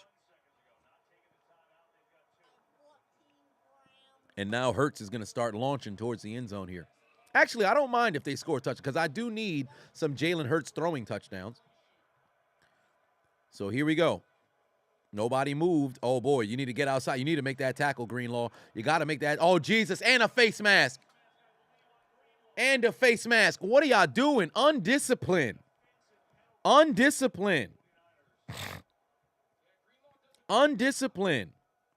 King Charles said they better give Purdy some crystal meth or something. You don't care, get him back in there. Jeez Louise, man. Get your hand right. You know this man he's shorter than the resident Hobbit here in the chat room, and you decide to put your hand out there. Come on now. You know that boy is short. Good Lord. Come on, man. Justice said Jerry Rice's last ring was Terrell Owens' first ring. No, it wasn't. Terrell Owens never won a championship. Terrell Owens joined the 49ers, if I'm not mistaken, in 96. He wasn't there. Terrell Owens never won a championship. Jerry Rice's last championship was in 94. Terrell Owens only played in one Super Bowl, and that was with the Philadelphia Eagles in Super Bowl 39 when they lost against the New England Patriots. He never won a Super Bowl. Where'd you get that information? Somebody lied to you. Now, here we go. Oh, boy, there's a handoff. You got to get outside. Boston Tea Party Michael Scott into the end zone for the score, and now Philly leads by 2 scores. Oh, Lord in heaven. 49ers unraveling here. Can't seem to get the stop, and it's the ground game that is opening it up for Philly. Justice said Terrell Owens won a ring opposite of Jerry Rice. Yeah, see, clearly Justice don't got the same internet that the rest of us do. Norover did not have the same life experience. It seems like this is a hill that he wants to die on, so we're just going to let it rock like that. Retro said you need the link to the game. Oh, shit, I didn't even put the link to the game in there. Okay, give me a second.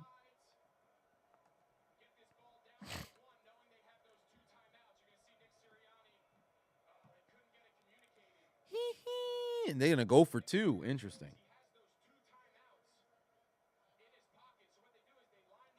They're going to go for 2. Whoa, wait a minute. Whoa, Jaden said smoking that Niners pack. Fam, what do you – the game is not even – I'm not even going to entertain that, bro. I'm not even going to entertain that, bro. We about to get into halftime. Motherfuckers is talking about lighting up packs. Come on, man. 2-score game. Yeah, we're going to light up packs. Brock Purdy hurt. Woo, it's all over now.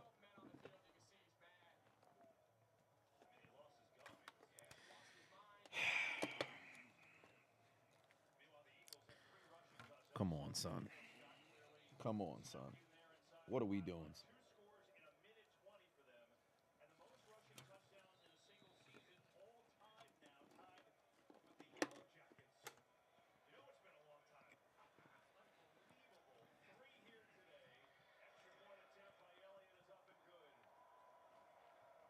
Toretto put 5 on it. Said Purdy is out of chakra. Where's Sakura when you need her?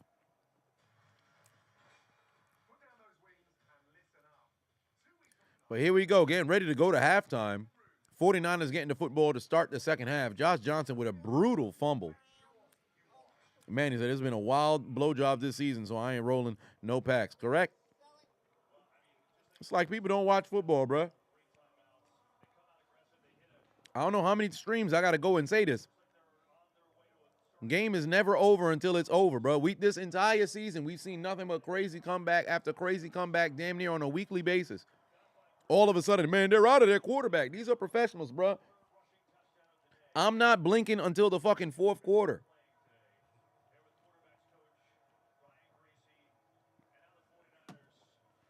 It's ridiculous.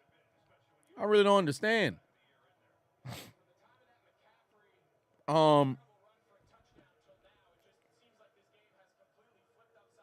But here we go. 16 seconds left in the first half. They're most likely just going to get this football. They're going to knee it down. There's no reason for them to go out there unless they get a very good return. Unless the 49ers get a good return, they're most likely just going to mess around and knee it down. So there's that.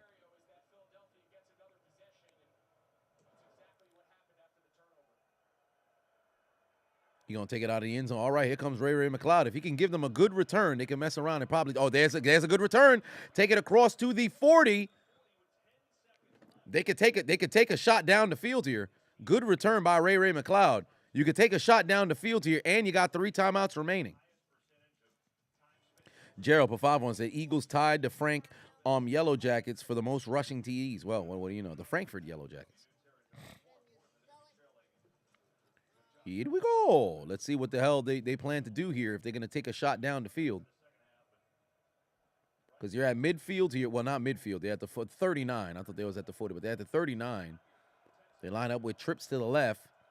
Thank God they didn't run no play action. Get rid of the ball, Johnson. Oh, Jesus Christ. Well, now you might as well just heave it towards the end zone.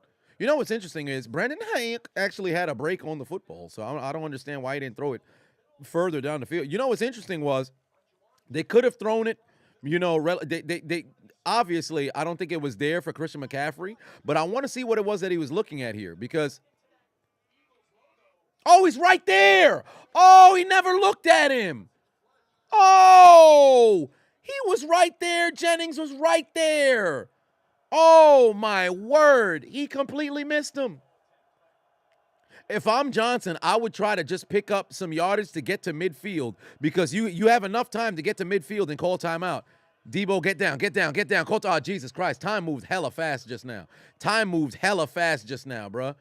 Golly, that's crazy.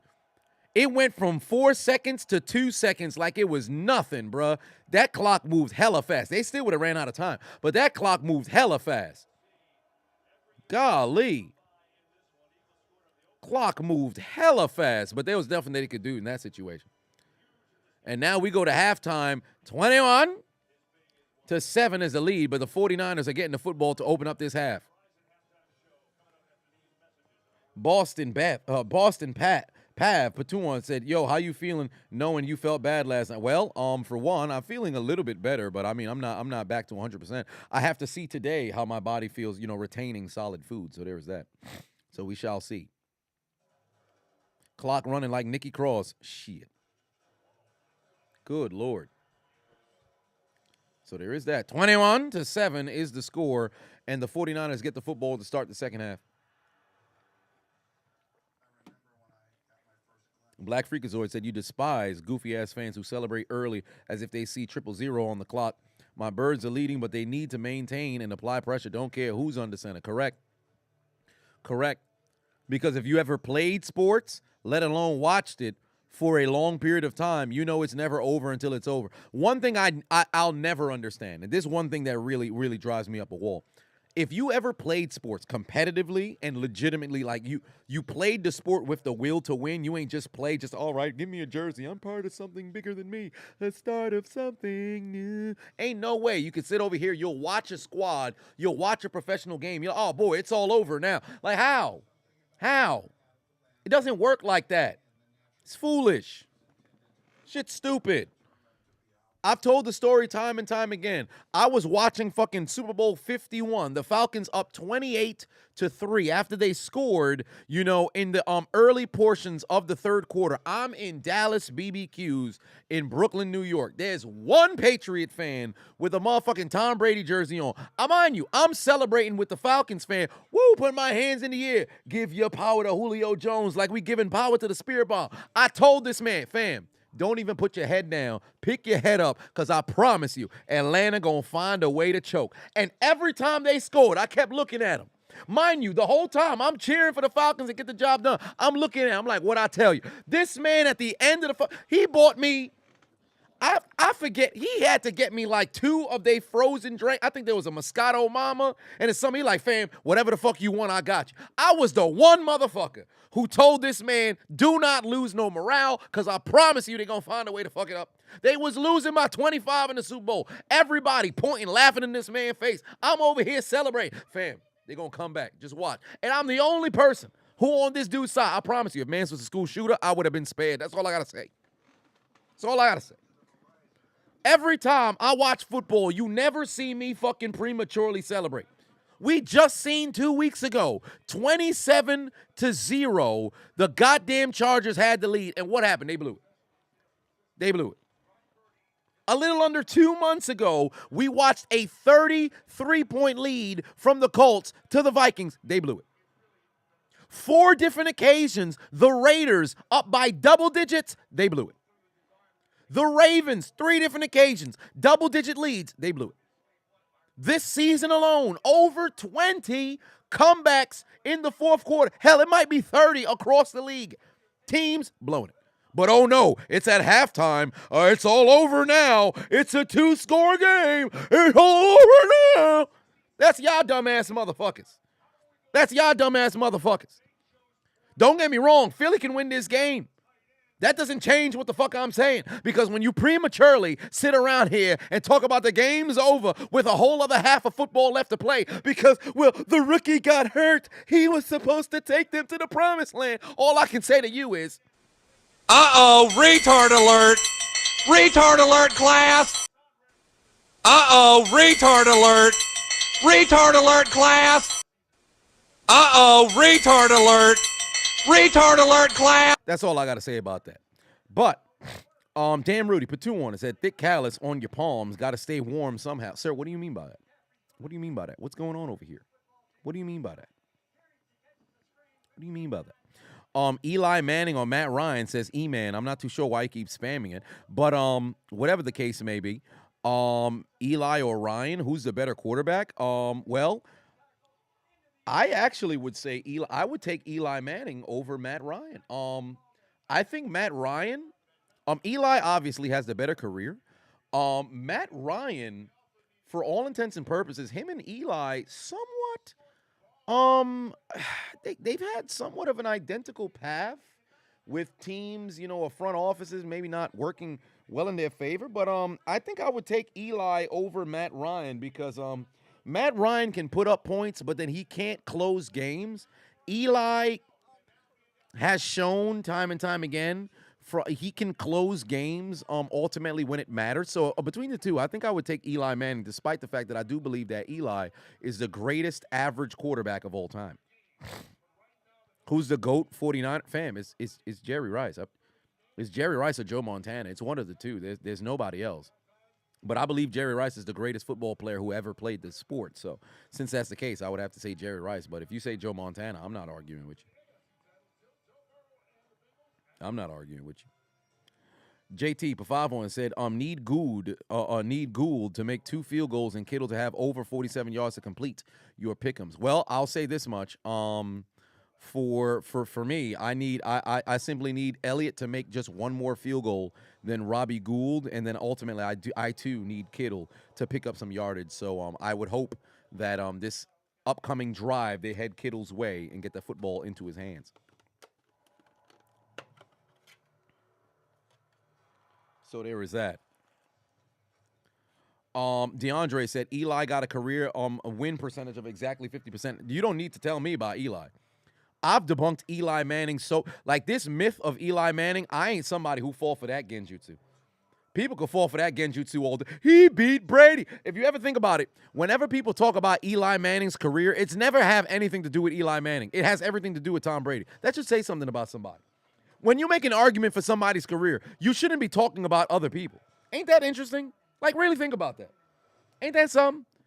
Yo, let me tell you why this person's a Hall of Fame. They beat Tom Brady. Well, what did Eli? Man, he beat Tom Brady. Well, didn't he have to do something on the field? Remember when Tom Brady was undefeated? Ain't he the GOAT? I heard Brady was the GOAT, but if you beat the GOAT, so we're not going to make any argument for Eli Manning. It seemed like you're making an argument just against Tom. No, we're not making an argument against Tom Brady. He's the GOAT, right? And then Eli beat the GOAT. That must mean that he's more GOAT-er than the GOAT, right? Well, Eli Manning. What? What did he do? What did he do?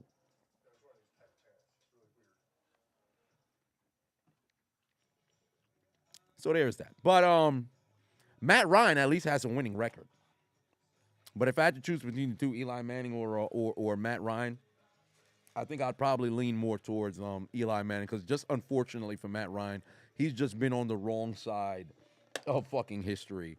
So because that's the case, if I had to go between the two, I think I'd probably go with Eli. But don't get me wrong, dog. I'm not somebody who fall for the Eli genjutsu. It's not happening. Mr. Steal Your Bitch said, you can't stand casual fans. Neither can I. Neither can I. Because here's the thing, right? If you're a casual fan, you stay in a casual fan's place, right? And I'm not gonna be the person who just, hey man, don't come around here and say nothing or whatever the case may be. But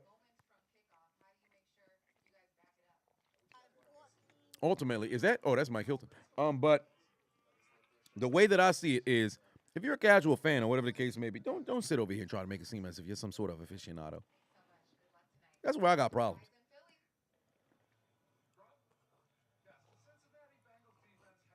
Mask on or off said, so beating Brady in the Super Bowl twice is useless now. No, but was it Eli Manning who beat Brady single-handedly? We're just going to ignore the defense that held two prolific offenses to 14 and 17.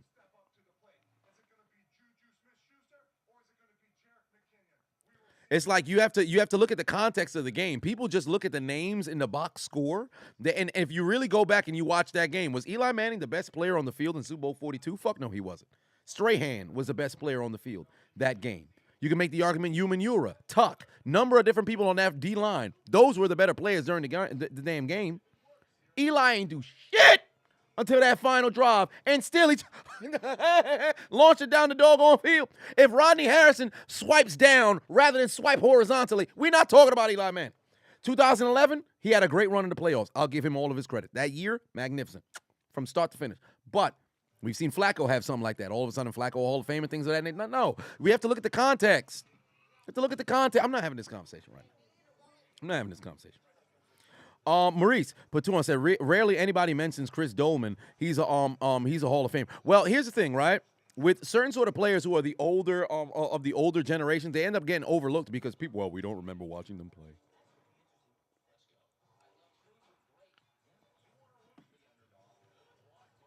Gerald Patuan said, DJ Jazzy Jeff is the halftime entertainment. Well, what do you know?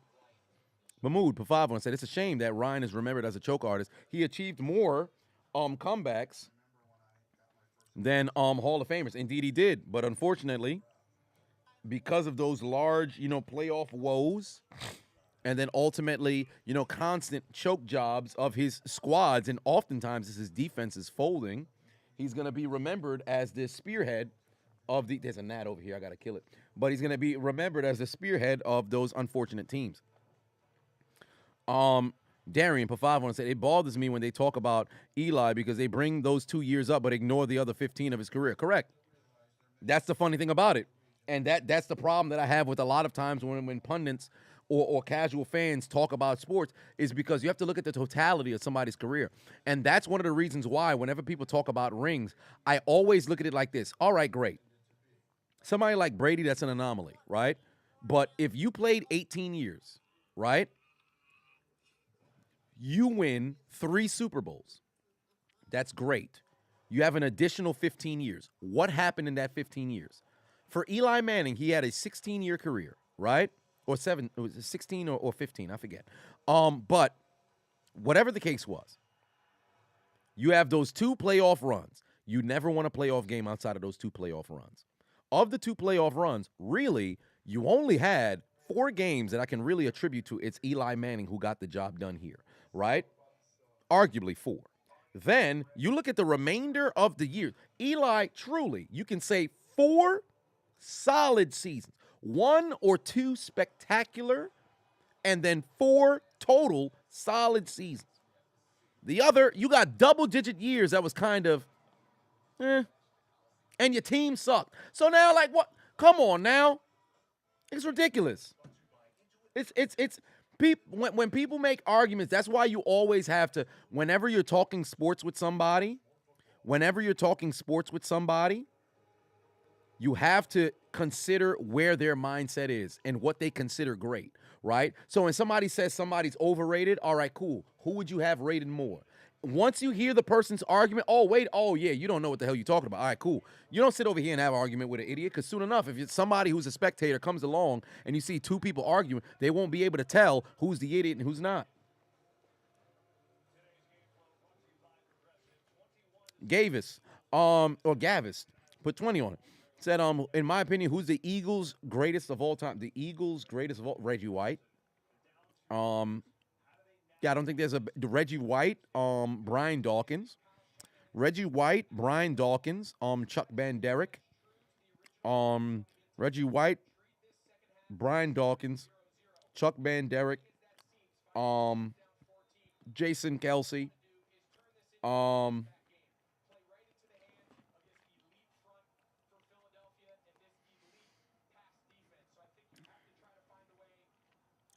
I'd probably say Reggie White. Or actually, no, Brian Dawkins.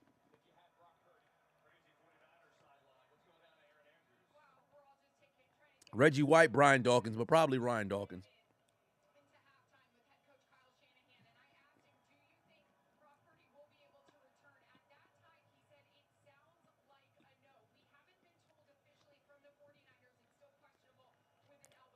Oh, wow. It's still Josh Johnson out there. Jerome Brown died way too early, so I can't do that. It's like saying Sean Taylor is the greatest Redskin player, Commander player of all time. It's disingenuous. But here we go. 49ers with the football. They score opening drive touchdown here. Oh, wow. McCaffrey should have never did the jump cut. He should have immediately planted his foot in the ground and went back the other direction. He should have never fucking jump cut right there. Baraka put 2 on, said Matt Ryan has solid stats, but it's still called a joke, unfortunately. Remember my argument that I made 3 years ago. Matt Ryan, Matthew Stafford. If they both play 18 seasons and they don't deal with serious injuries, unfortunately this year Matt Ryan was benched / injured. Matthew Stafford, he got hurt. If they both play 18 years at the same consistent basis, they'll both retire top 7 in completions, receiving yards, passing touchdowns. Does that make them Hall of Famers? Matthew Stafford now has a Super Bowl ring, so that changes things for him, right? I personally think Matthew Stafford still is not a Hall of Famer. But with all of that being the case, I promise you, moving forward, people just look at stats, and apparently stats is what makes somebody. Now, don't get me wrong, stats matters, but then also impact as well. There's a whole lot of players who got a shit ton of just empty stats because they played on losing teams.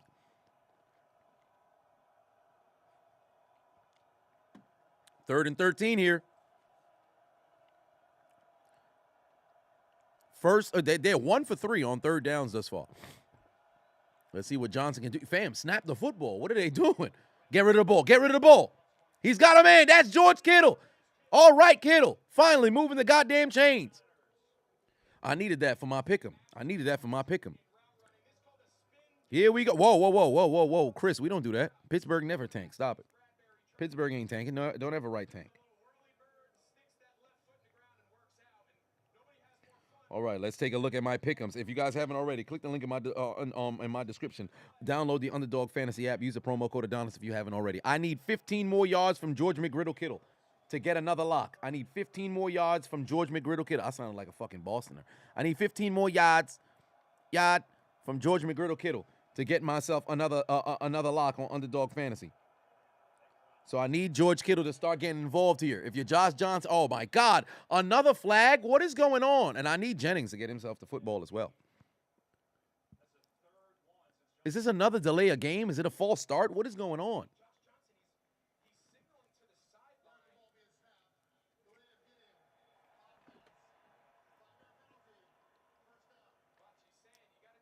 He can't hear?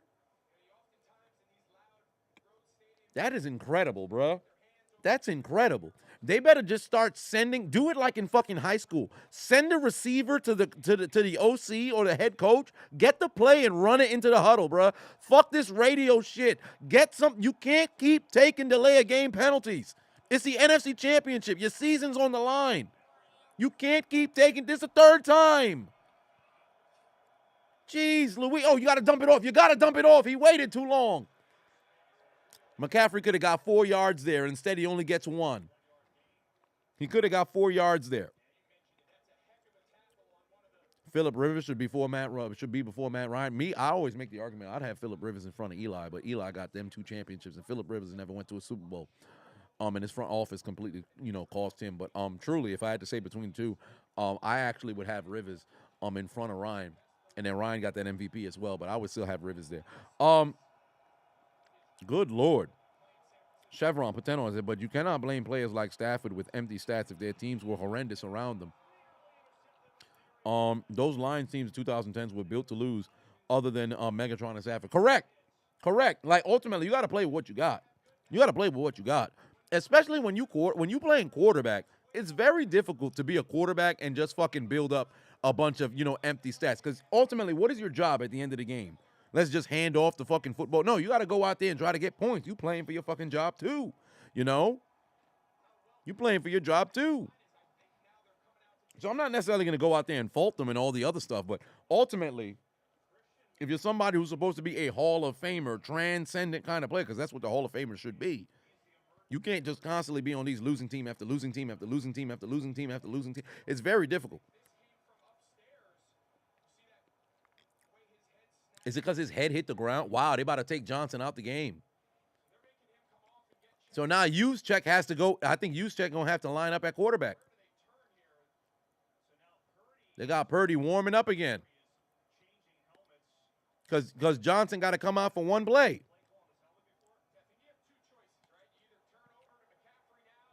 They're going to let McCaffrey go get the wire? No, Purdy's coming back out. Well, I'll be damned.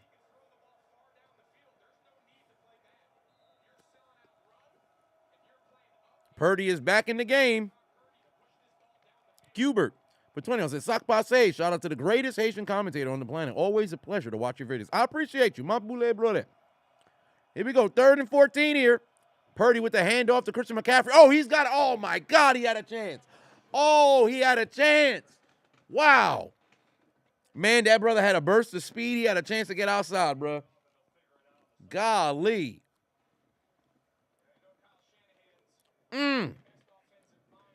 No, they had to take Johnson out for one game for one play. I don't think Johnson's, down and out, but they took him out for one play. Mark Jackson, put 5 on it. Said Stafford and Ryan are top 2 active QB leading in pick sixes. Well, goddamn. Jen said this is crazy. Indeed, it is. Whole lot of people just getting the injury bug. It's wild, bro. Maurice. But 2 on said Seth Joyner and Eric Allen overlooked like a mother.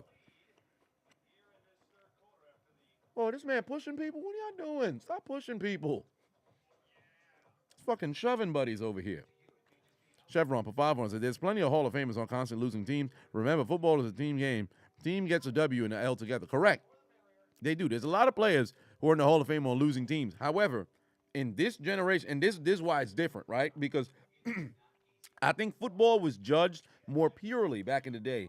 Now, in this analyst-led sports media, in this stats-driven, in order to determine, and when I say stats, it's really only marketed teams type driven for players and shit in order to get prominence, because really the Pro Bowl is a popularity contest. So since that's the case, Pro Bowls aren't what they used to be. But when it comes time for your ballot to go for the Hall of Fame, you about to be a Hall of Famer, you ain't never go to the Pro Bowl. You about to go to the Hall of Fame, you ain't never been on an All-Pro. Like the argument for Julian Edelman, right? Which I think is absolutely ludicrous. Well, he has the number 2 most receiving yards in playoff history. He's a 3-time champion. Julian Edelman has never been a top 5 receiver, you could make an argument, top 10 receiver throughout his entire career. Does he show up in the playoffs? Absolutely. Super Bowl MVP? Yes, he is. Hall of Famer?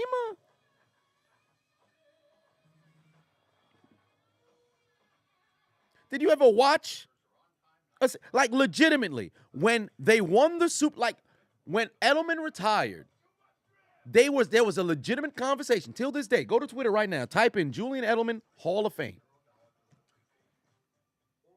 You'll be some people like, yeah, man, he's a Hall of Famer. And this is where the conversation of Hall of Fame starts to look like, yo, wait a minute, hold on. So do you really have to leave an impact on the game? Do you have to be a transcendent player? Like, what is the qualification to mess around and be a Hall of Famer? I promise, it's crazy. It's crazy. But here we go. 49ers defense needs to make a stop. 49ers need to make a stop right here. Ryan, for 5 said, any predictions for WrestleMania after what happened last night? Also, where would I rather live, Ohio or the Dirty Bronx? Shit, but take me to Ohio. I ain't got no problem with Ohio. But predictions for WrestleMania. Cody and Reigns. I think they did this whole turn with Reigns, making him a super heel. That'll work perfect for Cody. But then when does Cody drop the titles? That's going to be interesting.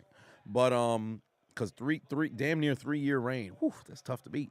But we shall see. But right now, I have no predictions for WrestleMania. Mark Jackson Patuan said, "Did I see the 2023 dunk contest participants?" No, I did not. Well, what's Hurts doing here? Oh, wow, the pass is dropped by A.J. Brown. You got to catch that, brother. Maurice Patuan said, "These Julian Edelman dick riders need to get lost." Well, 3rd and 7 here. Hey, guys, if you haven't already hit the like button, please go ahead and hit the like button. We got, what are we at right now? We at 33% on the likes. Hit that like button if you guys haven't already. Carlos said a concussion for Johnson was the best thing that could have happened for the Niners. He's awful. Purdy can't throw. At least he knows the play calls and won't get dumb delay of game penalties. Well, I can't necessarily say a concussion's the best thing to happen for him, because if Purdy can't throw and all you can do is run, you're still one-dimensional. You're still one-dimensional, and them boys still got their ears peeled back. Oh boy, that was a tough situation. And this is why I said the game's not done. This is why I said the game's nowhere near over, because outside of just, short field or fumble sort of situation, Philadelphia's offense really outside of that first drive hasn't done too much, right? So the Niners defense is still doing a job. They're still keeping it relatively close, whatever the case may be. A touchdown changes this doggone game. And keep in mind, they still got the #1 defense in the NFL. They're not only just stopping Philly from constantly running up the doggone score, but they can mess around and make some plays here. They've had some chances at some interceptions, possibly going down the field and making something happen. They've had countless different short fields. So it's only a matter of time for things to start working in their favor. Like, their average fucking spot to start the damn drive is like, what, the 38-yard line, the 43-yard line? Like, it's ridiculous right now. And here comes Brock Purdy coming to the field. Mood, put 5 on it, said Ripley should go after Charlotte just to redeem her loss against her, but I don't see that happening. I think it's going to mess around and be against Bianca Belair.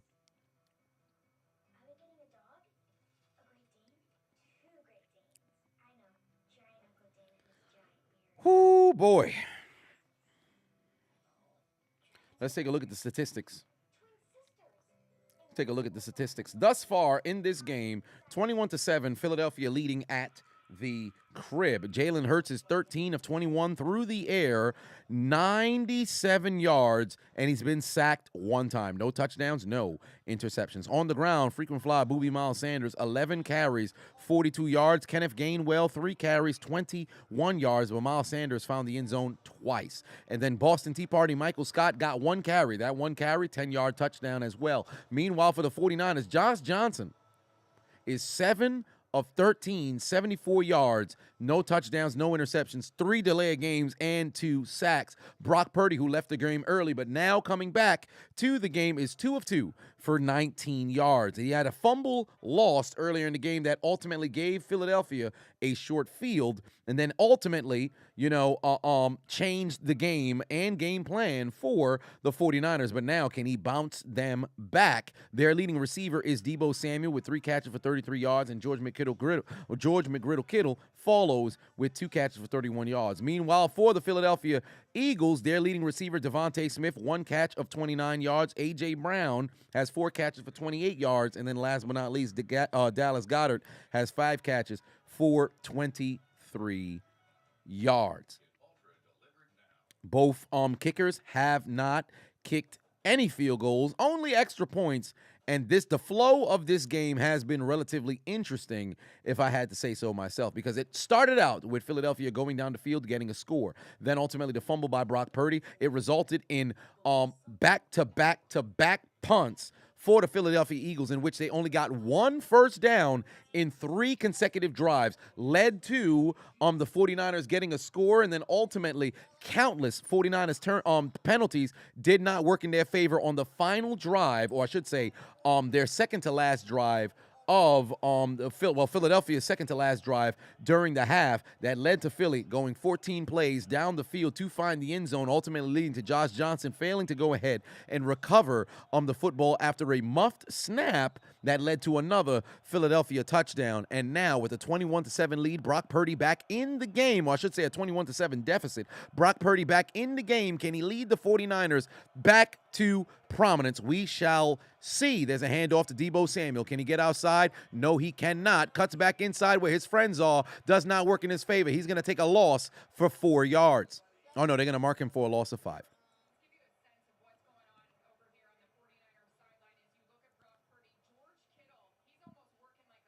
Good Lord. George Kittle trying to talk Brock Purdy into, being tough.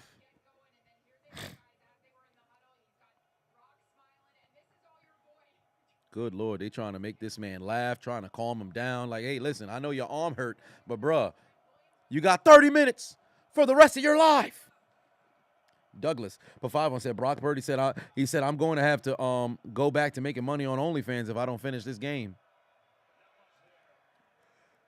Stacks, but 2-1 said, hey bro, who are my top 5 tag teams in the WWE right now? Usos, Street Profits. Whoa, what the hell? Fletcher Cox getting in people's face, getting a use check face fam. Wait until the end of the game for that. Street Profits, Usos, Street Profits, Usos, Street Profits, Usos, Banger Bros, Banger Bros, Imperium. I really like Imperium. They're pretty cool as well. And then New Day.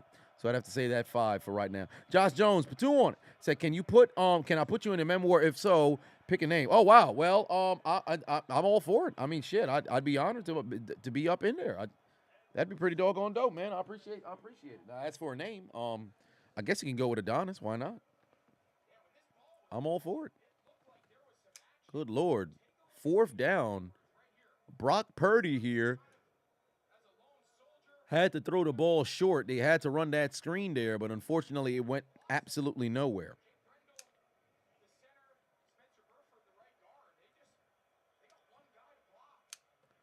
.840 on the clock here, ladies and gentlemen. 3rd quarter. 49ers offense still can't do nothing. Brock Purdy playing injured, and now Philadelphia once more pinned back inside their 10-yard line. It's time for the 49ers defense to make a play.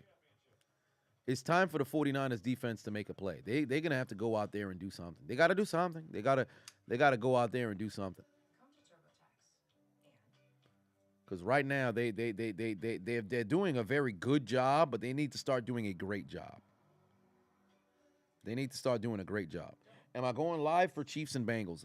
Actually, yes. I believe that I should be going live for that game.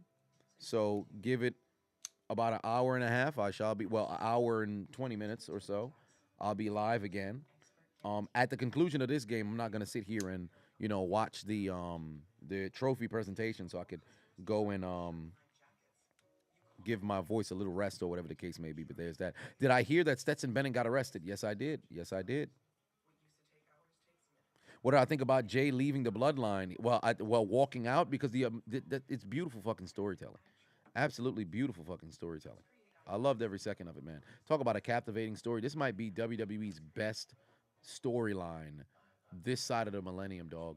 Like, you don't get nothing like this since the goddamn Mega Powers, Bret and Shawn. But Bret and Shawn was a bit more real. You talk about, like, soap opera type shit, fam. This is like shades of the Mega Powers, bruh.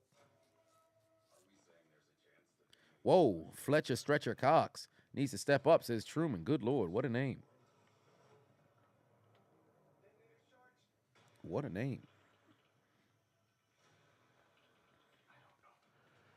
But is there anybody who still has faith in the 49ers to make a comeback? Where's the 49ers faithful?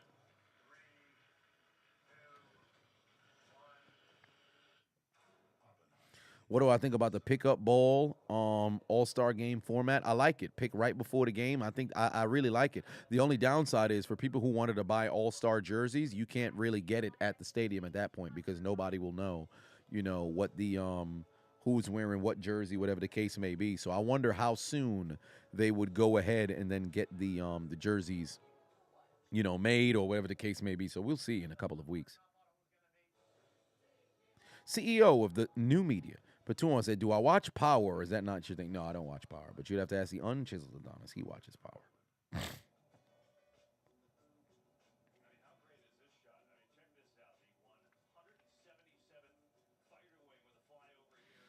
Sir Fernando said, am I rocking with Starmie or Sea King? If I had to choose between the two, Starmie. I never liked Sea King. I never really liked Sea King. Here we go. 1st and 10 inside the 10. Oh, great tackle there. Only gain of 1 right here. That's a great stop. If the 49ers can once again, and keep in mind, like I said, the 49ers defense, wow, in the second half, they are number 1 in the NFL with opposing points per game. They hold them to under a touchdown. Rushing yards, under 30. Like, that is ridiculous. All right, so they are by far the best second-half football team when it comes to defense in the league. So all they have to do is just keep giving the 49ers a short, their defense just has to keep giving their offense a short field. And soon enough, something is going to hit. Something is going to hit. Eagles defense ain't no slouch either. Do not get me wrong. They ain't no slouch either. But all it takes is just keep holding them, and soon enough, something is going to crack. Third and short situation, you already know that's in the Eagles' favor. Kenny from South Park, Kenny, put 5 on. Said, we got to thank Triple H for making WWE must-see again. WrestleMania is going to be insane this year. I sure hope so. Eagles offense versus the 49ers defense. In the NFC, both the best in the NFC. The only downside was the Eagles, rushing offense was not the best in the NFC. They were number 4, but number 4 out of 16 is nothing to scoff at.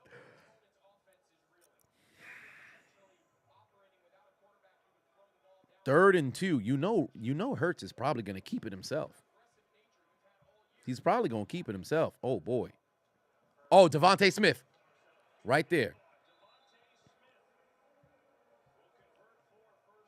They needed to stop there. They needed to stop there. They needed to stop there. Great job by Devontae Smith picking up that first down there, but they needed to stop there. 6:40 on the clock here, third quarter, ladies and gentlemen. 6:40 on the clock here, third quarter. Well, there's the handoff. Oh, you got to tackle. Gainwell nearly broke out. Gainwell nearly broke out there. You gotta tackle there. They're just gonna keep chopping away. They're just gonna keep chopping away. Let me take a look at my pick'ems on Underdog Fantasy right now. Let's see what's working in my favor. Jake Elliott. I still need a field goal from Jake Elliott. Jalen Hurts passing touchdowns probably not gonna happen. Technically, I just need him to throw more touchdowns than Brock Purdy. I would just need him to throw more touchdowns than Brock Purdy because I do not see if I had Hurts. No, I did have one with Hurts with 2 touchdowns. Damn.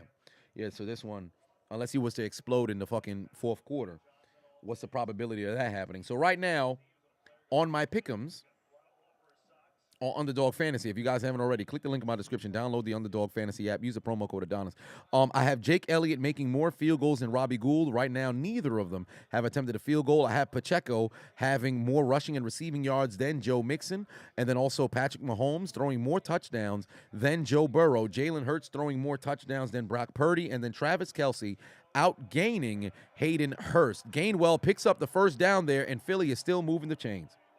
Then, on my big bonus, I have George McGriddle-Kittle going over 47 yards, which I still need 16 more yards to get another lock. Jalen Hurts having less than 47 yards rushing. I'm feeling very confident about that one. And Travis Kelce having himself a good game, and I can mess around and win myself $600. Then, right here, I think this one is most likely going to get busted unless, of course, Jalen Hurts throws a throwing touchdown.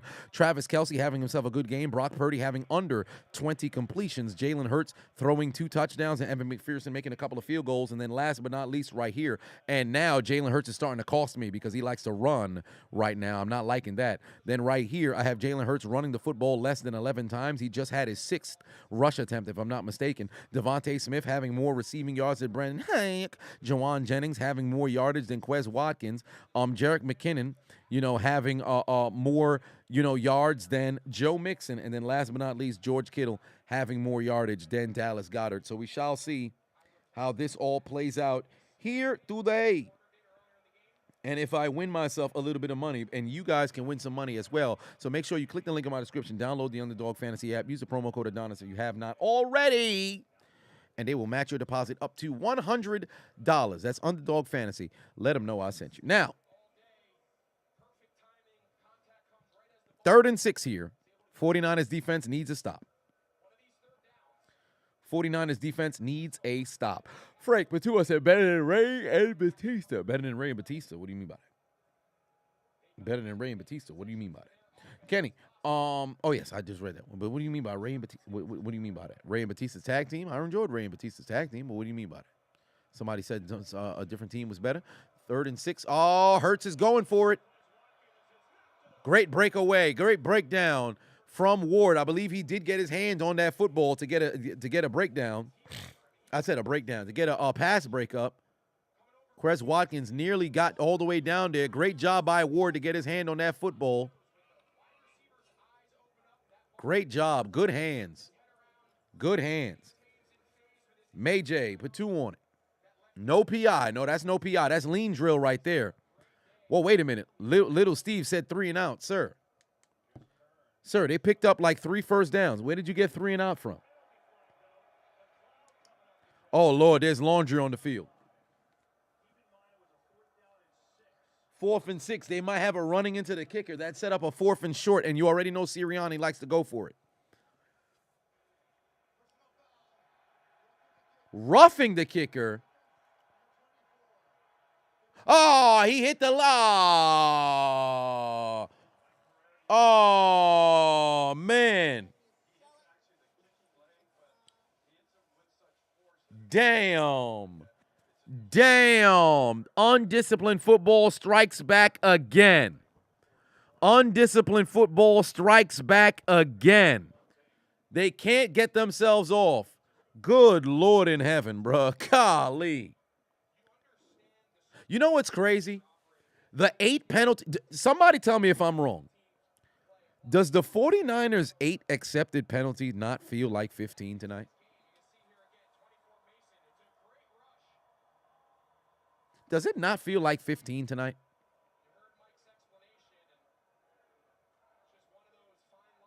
Like, legitimately. Does it not feel like 15 tonight? Like, they got 8 penalties, but it feel like every single drive they pull a Plaxico Burress and shoot themselves in the foot, dog. That's crazy. No, Denisha, I agree 110%. They do need to change that rule. Oh, Lord, Hurts is going to keep it himself. Ooh, that was a late blow that they done hit this brother on the ground. I hope he all right. He look a little woozy right there.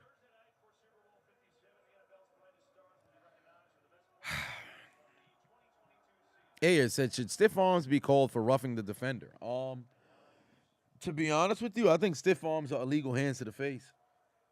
I don't like how, as a defender, you can't, if you touch offensive players, if you're a defender and you touch an offensive player's helmet, that's illegal hands to the face or illegal use of hands. But if an offensive player does the same to you, it's just a regular fucking stiff arm. That's bullshit. That's fucking bullshit. Yeah, Hurts is just going to keep running himself. Well, there goes one of my pick'ems. Hurts just keeps fucking running. Hurts keeps fucking running. That's about to screw up one of my doggone pick'ems. Which one is that one? Is that the 100 one? Yep, he about to screw my 100 one. God damn. Well, then again, Jennings ain't done nothing. Ain't done nothing yet. So this one, yep, Hurts about to screw me. Because he's already, I need him to not run the football 4 more times. But it seems like this brother decided today is going to be the rushing day. He went early in the game. He didn't really do too much. But then, like I stated earlier, once they start to approach midfield, that's time for Hurts to keep running the football. Yeah, he's ran the ball 8 times. It's about to be clipped for me. I just need him to not have a good day on the ground, though. Oh, my God. Hurts is going to run again. Take him down. Take him down. Oh, Jesus, no. Hurts takes it down to the 5. Oh, my God. And Hufanga pushed him out of bounds. That's an addition. Oh, Jesus Christ. Hurts got 24 yards on the ground. Now he about to screw me, son. Hurts about to screw me. A.J. Brown need to back his dumb ass up, bro. I'm all about standing up for your quarterback. You go see the man after the game.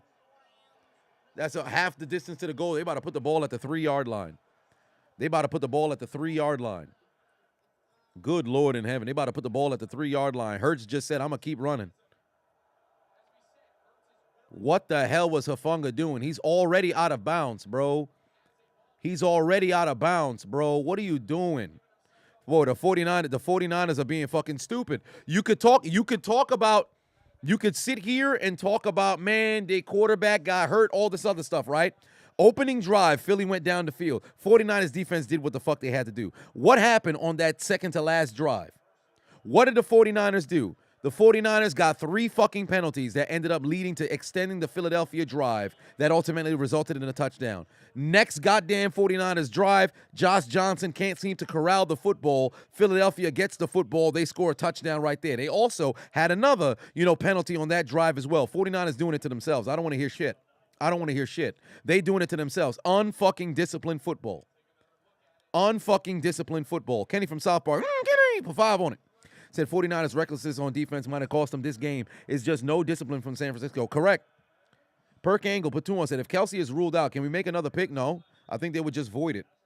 But Kelsey, it looks like all things considered, Kelsey's fixing the play. You've got to be kidding me, bro. 49ers doing it to themselves. I don't want to hear shit because their defense is legitimately, they've done a hell of a job on Philly, but they're undisciplined as fuck, bro. How many penalties are you going to have taken? How many? Jesus Christ, Hurts got fucking 38 yards on the ground. He about to really screw me, bro. Hurts got 38 yards on the ground. All he needs is a few more yards, and then he's going to mess up my goddamn big boost. And there he is. That's a touchdown. That's a touchdown. Jalen Hurts into the end zone. Jesus Christ. Hurts about to ruin my parlay, bro. He about to ruin my pick'em, dog. I was supposed to have this man under 47 yards. This motherfucker want to come out here and start running all goddamn day. Now it's a 3-possession game. I know they started lubing up the goddamn poles out there. Start lubing up the poles out there. Game ain't over till it's over, but you might as well start lubing up the poles right now. If you want to go grab the adult lubricant, you can go ahead and start grabbing that right now. 9 brutal penalties from the 49ers, and they ain't bullshit. It's not the refs screwing them. The 49ers are starting to do it to themselves. They're doing it to themselves. My God. On the second touchdown drive, right? It was about to be 3rd and 9, and then what ends up happening? Illegal contact from Ward. Why? Because a man wants to hug A.J. Brown, right? That's one penalty on that drive. That extended the drive right there. Remember when it was about to be 3rd and long after the sack? Illegal hands to the face. That's 2 penalties on that drive. Oh, wait, can't forget about that 3rd and 7. Pass sailed incomplete. Boy, they was fixing to punt the ball. Not when Ward was defensive pass interference. That's 3 on the touchdown drive.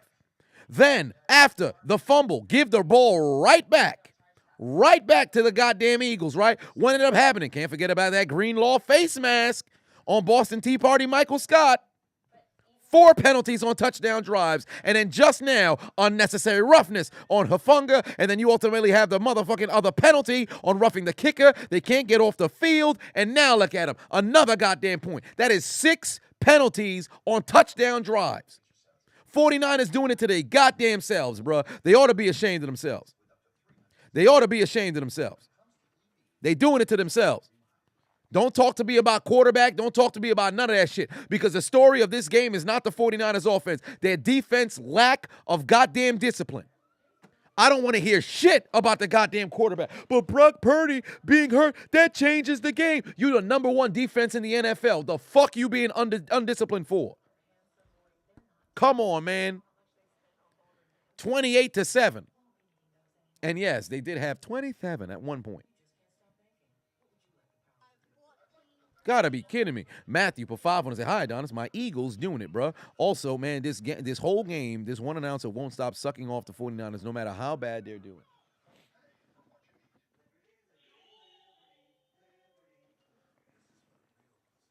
The defense fault. It's the defense fault. Because what the hell they doing out there? Philadelphia looking good. Where the Eagles fans at? Put it in the chat. Fly, Eagles, fly on the road to victory. Fly, Eagles, fly. What is it? Beat them down. 1, 2, 3. Where the Eagles fans at? Where the Eagles fans at? I want to see the birds in the chat room. I want to see it in the chat room. Game not over yet. Game ain't over yet. Listen, there's still a whole other quarter of football. 15 rushing touchdowns this season, includes the postseason, the most all-time by QB. That passes Cam Newton. If I'm not mistaken, that was Cam Newton's rookie season. He had 14 rushing touchdowns, but I don't believe that Carolina made it to the playoffs that year, so of course he could not have extended that. Oh boy, more laundry on the field here. But where the Eagles fans? Say it in the chat room. Fly, Eagles, fly on the road to victory. Fly, fly, fly.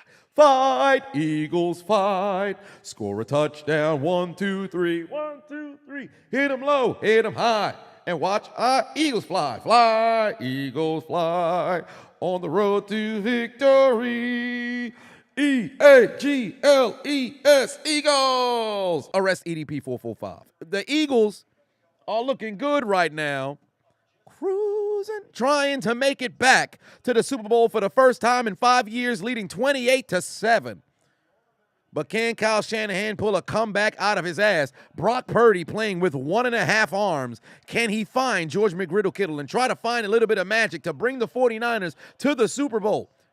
There's Christian McCaffrey. Oh, he got a chance here. The Eagles are not wrapping up. Remember what I said earlier. The Eagles' defense, if there's going to be one unfortunate situation for their defense, they are not wrapping up. Toretto for 5 on said, Bird gang, gang, gang, Bird gang, gang, gang, gang, gang, gang, gang, gang. Whole lot of gang shit. Mahmoud for 5 on said, my chest hurts from seeing Logan Paul and Ricochet's collision. What a moment at the Rumble. It was a hell of a moment. But if there's anybody who you got to point the finger at, I point the finger at the 49ers defense. But we ain't talking about that right now. 2nd and 1. Give it a use check. You got to give it a use check here. Nope, they're going to hand it off to McCaffrey. McCaffrey moves the chains, and we are headed into the final period, ladies and gentlemen. Michael put 2 on, said Eagles decided to run the tables. Well, run the tables. Hit the like button if you guys haven't already. Hit the like button, goddammit. EDP about to be really happy right now in a motel with a 7th grader. Oh, heavens.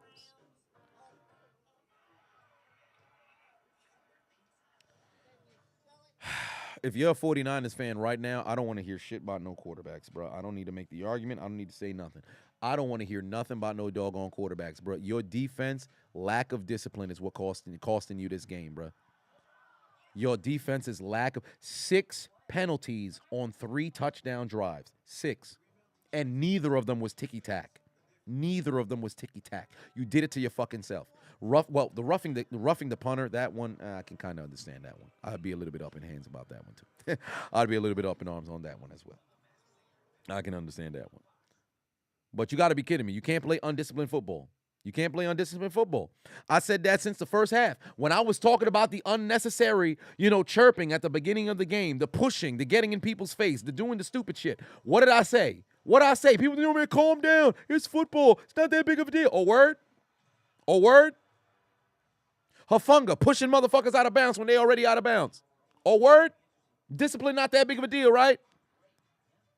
Roughing the kicker. Roughing the passer. Pass interference. Now, it ain't that big of a deal. Hey, man, it's part of football, right? Look at you now. You could have had 3 different punts. This is a tie game at 7 apiece. If the 49ers are disciplined, let's just say, if you eliminate all of the penalties on touchdown drive, this is a 7-7 game right now. You see why I say what I say? I'm not sitting over here talking about, man, I'm a football aficionado. I know it all. I'm a genius in this sport. But you see why I say what I say? So I got to be fucking disciplined, bro. Hello there, Gray. Welcome. Come on, man. What are you doing? Kyle Patuan says Shanahan screws up when it matters. And you know what's funny? That's more D'Amico Ryans because that defense is his goddamn that is his jurisdiction.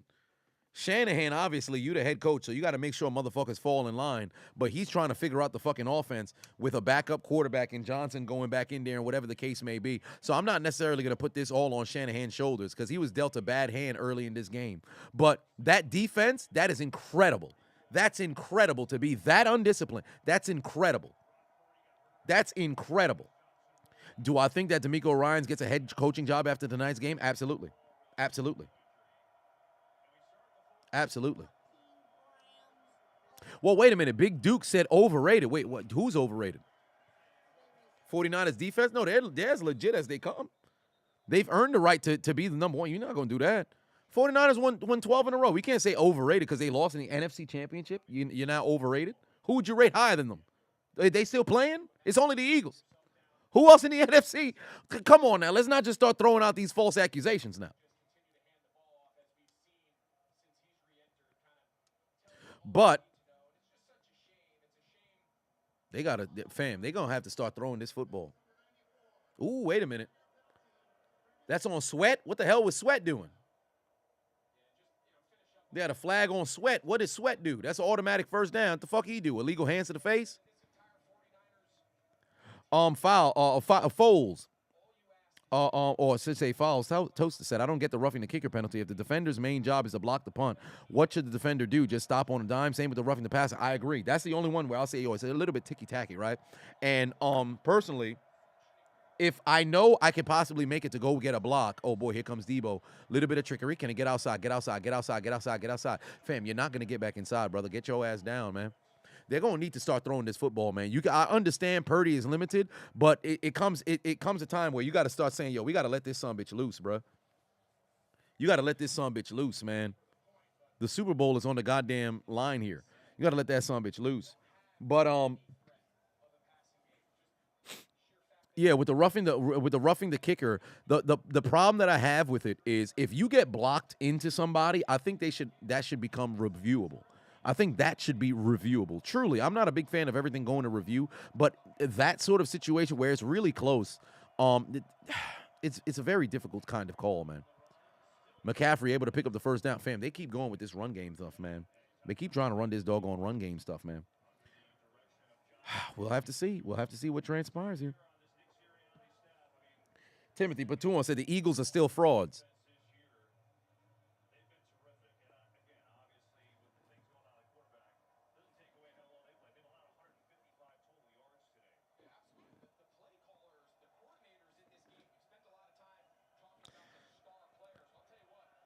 Said Chiefs or Bengals are winning it all. So let's just say you make it to the Super Bowl and lose. Man, you were a fraud. That makes sense. That makes sense. Good luck with that logic. Kyle, put 2 on. Said Shanahan screws up. Oh, I just read that when he said Shanahan screws up when it matters. Kenny from South Park. Kenny said, man, I remember if we were this undisciplined on a football game, man, coach would have had us run 40s for the entire practice. Discipline is crucial, especially in football, guys. Correct. Discipline is incredibly crucial on every level of playing sports. Because a lot of times people just look at it in high school, oh, well, it's not that big of a deal. Fam, this shit follows you. If you're an undisciplined player in high school, you're an undisciplined player in college, you make it to the pros and you're still an undisciplined player, that shit follows you. You continue to cause problems for your team. You can't you can't play winning football if you got an undisciplined squad. And the crazy thing about the 49ers defense is they've been disciplined all season. And then now you come out here and this is the time that you decide to go do something stupid. Ridiculous.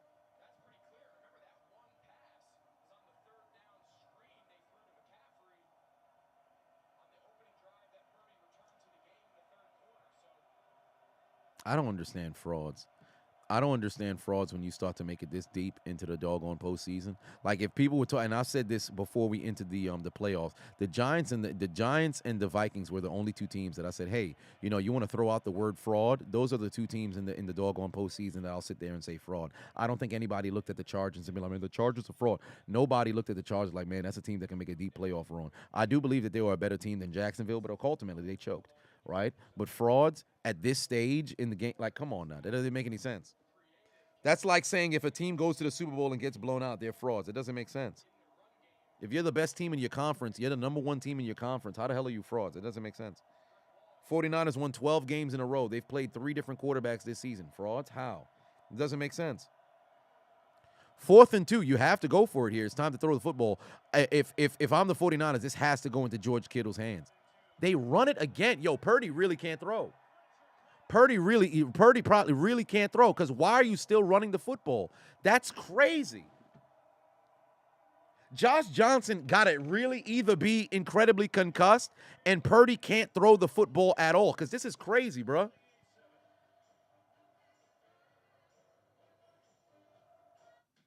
That's crazy. Wow. Son can't throw. Whatsoever, cannot throw. Nah, that's wild, bruh. Jeez Louise, man. Yeah, Purdy got to be much more hurt than we thought, bro. Because they not even attempting to try to throw it short. Nothing, bro. 4th and 2. It's just all right. We just gonna run it. We gonna keep running it. Golly. At this point, you might as well put McCaffrey at quarterback. Hell, even throw Kyle Juszczyk back there. You can't leave Purdy out there at quarterback, bro, because if he can't throw, he's more of a liability to your squad than an asset. If he can't throw at all, you got to have somebody who can fucking throw the football in there, bro. If Johnson is gone, Purdy's now down and can't throw, you got to have McCaffrey just take the fucking direct snaps, bro. Put Purdy on the sideline. Kyle put 2 on it. Said Blake Bortles was carried by a solid defense in 17. Correct, but then keep in mind, in the game against Pittsburgh, in the playoff, right? Because when they played against the Bills in the playoff game, the defense played a hell of a goddamn job. When they played against Pittsburgh, Blake Bortles played a large role in them getting that W. Why? Because he kept scrambling for first downs here and there, right? Defense did what they had to do, but when Pittsburgh's offense woke up, Le'Veon Bell woke up, Antonio Brown woke up, Ben didn't turn the football over anymore. All of a sudden, here came Pittsburgh, and then the Jags defense was getting, they did have that fumble recovery for a touchdown, but then they started getting some chunk the fuck up. So it was on Blake Bortles and the offense to be able to go and put up points. Granted, you're never going to have – I'm not going to say you're never, but it's not always going to be a situation where one side of the football carries you the entire time. But it's football's a team game for a reason. Good Lord, man. San Francisco, it's time to put fucking McCaffrey at quarterback.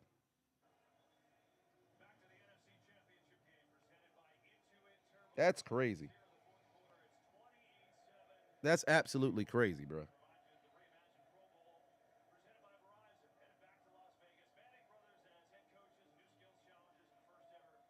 Good Lord. All right, let me stop trying to peel this fucking skin with this pocket knife. I'm messing around and bleed.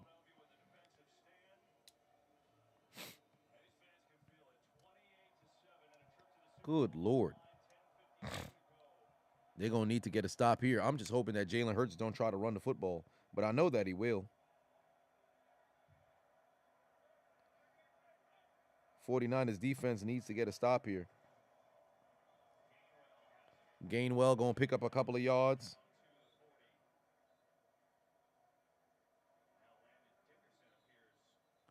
Oh, wait a minute. Landon Dickerson grabbing at his elbow. Uh-oh. Ooh. Oh, that man in all kinds of pain. Eagles need him.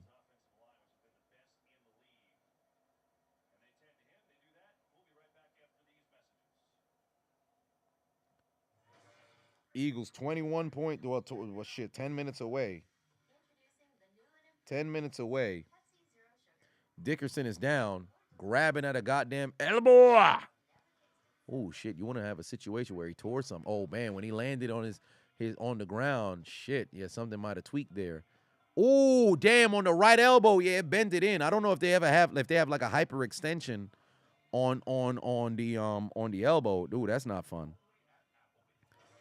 Whoa, wait a minute. Whoa. Tom is talking about hope his arm is broken. Fam, what's wrong with you? What's wrong with you? Golly, you need to relax. What's wrong with you? Into Dillard to step up in there. 10:25 on the clock here. Whoa. I wouldn't say all that. MP1 said one more drive until the backup's marching. One more scoring drive until the backup's marching. Oh, wow. Gainwell able to cut back outside. Takes it inside the 30.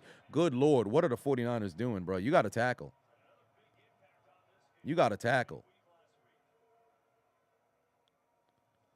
Jeez Louise, man. These motherfuckers is not tackling. Jim, oh, my God. Keep contained. It's like they've never played football before, bro.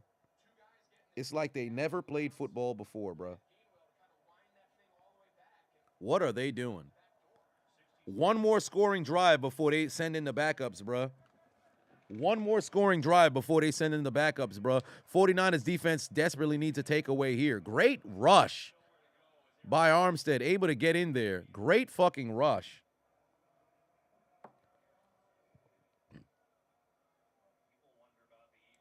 Good Lord.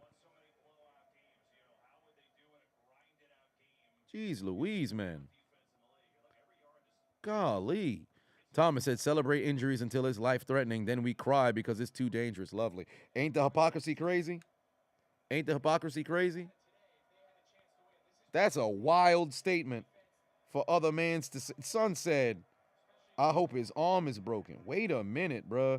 People are wild. Like when Purdy had gotten hurt earlier on in the stream, and then I said, yo, let me go to Twitter to go see if he was ruled out. Motherfuckers was celebrate. Woo, Purdy's hurt. Eagles going on. What is wrong with y'all?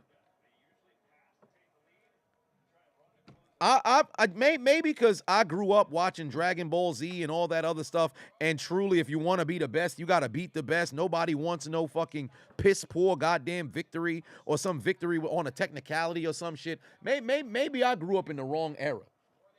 Maybe I grew up in the wrong era. Dude sit over here and celebrate an injury? That's fucking crazy, bro. I think I caught the gnat. I did not. Here we go, 3rd and long. They're going to force him to kick a field goal here. Jake Elliott's going to come out here, and I needed that field goal from Jake Elliott.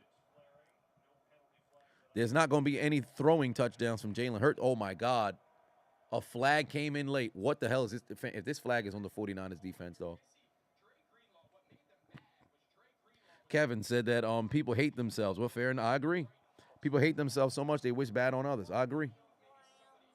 Oh, my God, Greenlaw throwing punches. The fuck he doing? Oh, I think he's trying to get the football out. He's trying to get the football out. He's trying to get the football out. He's trying. Oh, my God. They about to eject him.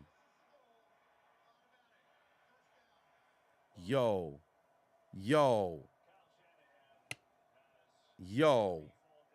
This motherfucker throwing straight haymakers. If you're going to try to throw punches, you got to throw it like fucking TJ Watt, bro. You got to go over to try to get to the football. This man is throwing straight body blow. Body blow. Body blow. I got the gnat. Nope, I got the gnat now. God damn it. Come here, gnat. Oh, I did get the gnat. Yeah. I did get the gnat. Where did it land, though? I got its blood, though. I got some of the gnat's blood. I wonder if you could see it. Yeah, you can see a little bit of it in the middle right here. I'll keep the blood on my hands and send it as a message to the other gnats. Pull up if you'd like. Death is in your favor. Yo, Greenlaw's a goddamn clown, son. This man was doing nothing but hitting this man with clubbing blows after clubbing blows. If Jalen Hurts keeps the football his doggone self, I'm not going to have a good time. Force a damn field. 49ers defense, bruh. 49ers defense, bruh. And you also got a peanut punch as well. You got to do Charles Tillman. You got to do T.J. Watt if you're going to try to throw punches. But when T.J. Watt and the Steelers was playing against the 49ers, when they were playing against the Seahawks, it was either last year or 2 years ago. Man, T.J. was over here trying to punch overhand. I think it was Alex Collins. That shit was crazy. But you got to know how to punch the football out the right way. The undisciplined play of the 49ers defense. I'm telling you something right now. Tomorrow, First Take, Undisputed, The Herd, Pardon My Take, First Things First, all of these sports shows, if the conversation around the 49ers is not the undisciplined play of their defense and they put it on the 49ers offense, this is why you shouldn't listen to these goddamn mainstream television. They don't know football. They don't know football. If the conversation is not the undisciplined play of the 49ers defense, they don't know football. You should no longer watch their show.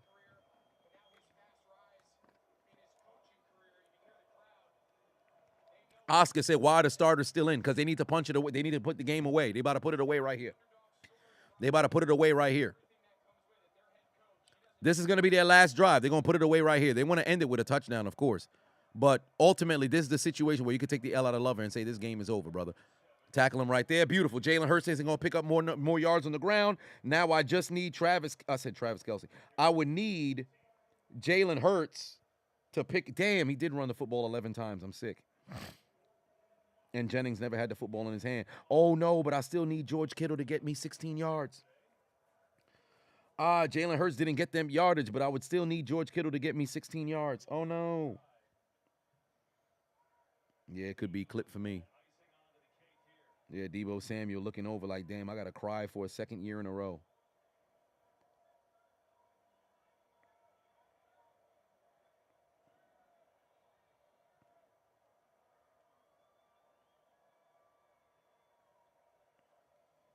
Jake Elliott, 31-yard field goal through the uprights, and it is good. Golly. Golly. Hey, it's about to be good night, Irene, Chief. It's about to be good night, Irene, Chief.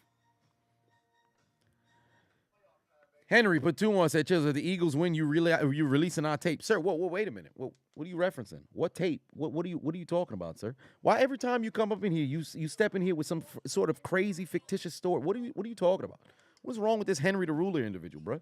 Man's needs some Jesus up in his life. Dan Rudy put 2 on it. Say, call Uncle Jerome, teach San Francisco how to squabble. Shit, they might as well. Them brothers out there just punching people for no goddamn reason. They do need to teach them how to squabble. Teach a man how to squabble. Because they getting their ass whipped right now. Douglas put 5 on it. Said, dude on the 49ers straight throwing punches. Shit crazy, ain't it? Quentin put 5 on it. Said, Eagles made up of Bama players. That's why they so good. Roll Tide, roll. Be blessed, everyone, and enjoy the rest of your Sunday. Fly, Eagles, fly. Timothy put 2 on. Said, if Philadelphia wins the Super Bowl, then I'm wrong. It happens that way. Really interesting. Glacius put 2 on, said, who's winning the AFC Championship? I have Kansas City winning. Because at the conclusion of Week 13, remember what my prediction was? Kansas City beating the Philadelphia Eagles in the Super Bowl. And in the Battle of the Kelseys, Travis is the one who goes out on top. Henry put 2 on, said, also, when you coming over, I'm lonely as fuck. Sir, I don't know you. What is going on? Whose Henry is this? What is going on? But let's take a look at my pick'ems to see.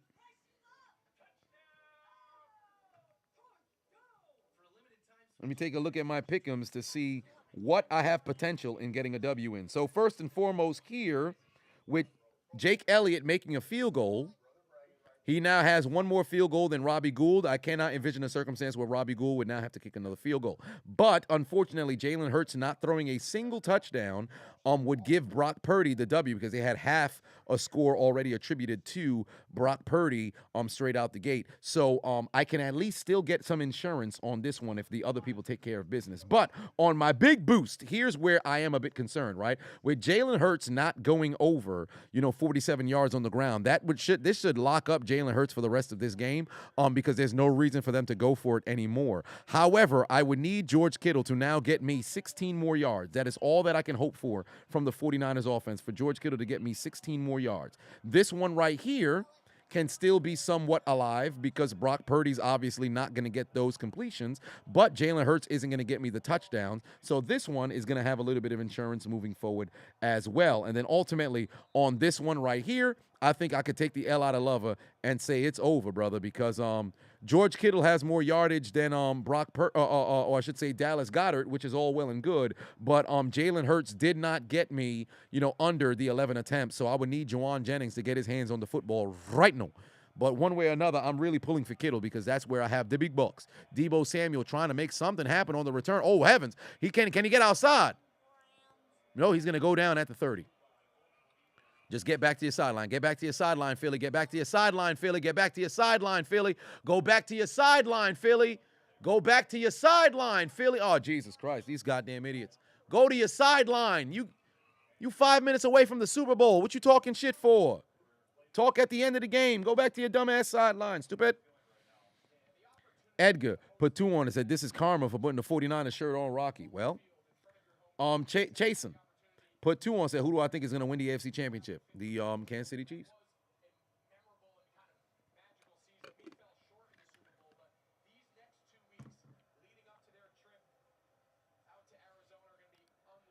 Oh, Lord. Here we go. 5:07. And would you take a look who's at quarterback? It's Christian McCaffrey at quarterback. Christian McCaffrey at quarterback now. They fixing to throw the football. No, they not. They about to run a little bit of trickery. Back to McCaffrey. He's looking for Kittle. No, he's going to keep it himself. Launches it all the way down the field. Ain't nobody there. They about to be some fucking intentional grounding called. McCaffrey having to play quarterback here. He should have just thrown it to Kittle. Just throw the ball to Kittle. Oh, I guess Purdy's coming back out here to just keep handing the football off.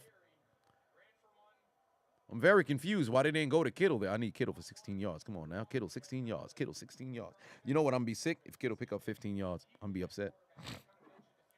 Under 5 minutes left to go. The Eagles are 5 minutes away from returning to the Super Bowl for the first time since 2017. Well, the games were played in 2018 in the playoffs, so really 5 years. We'll just say 5 years. Purdy finds George Kittle. He only picks up 1 yard. Purdy cannot throw the ball far.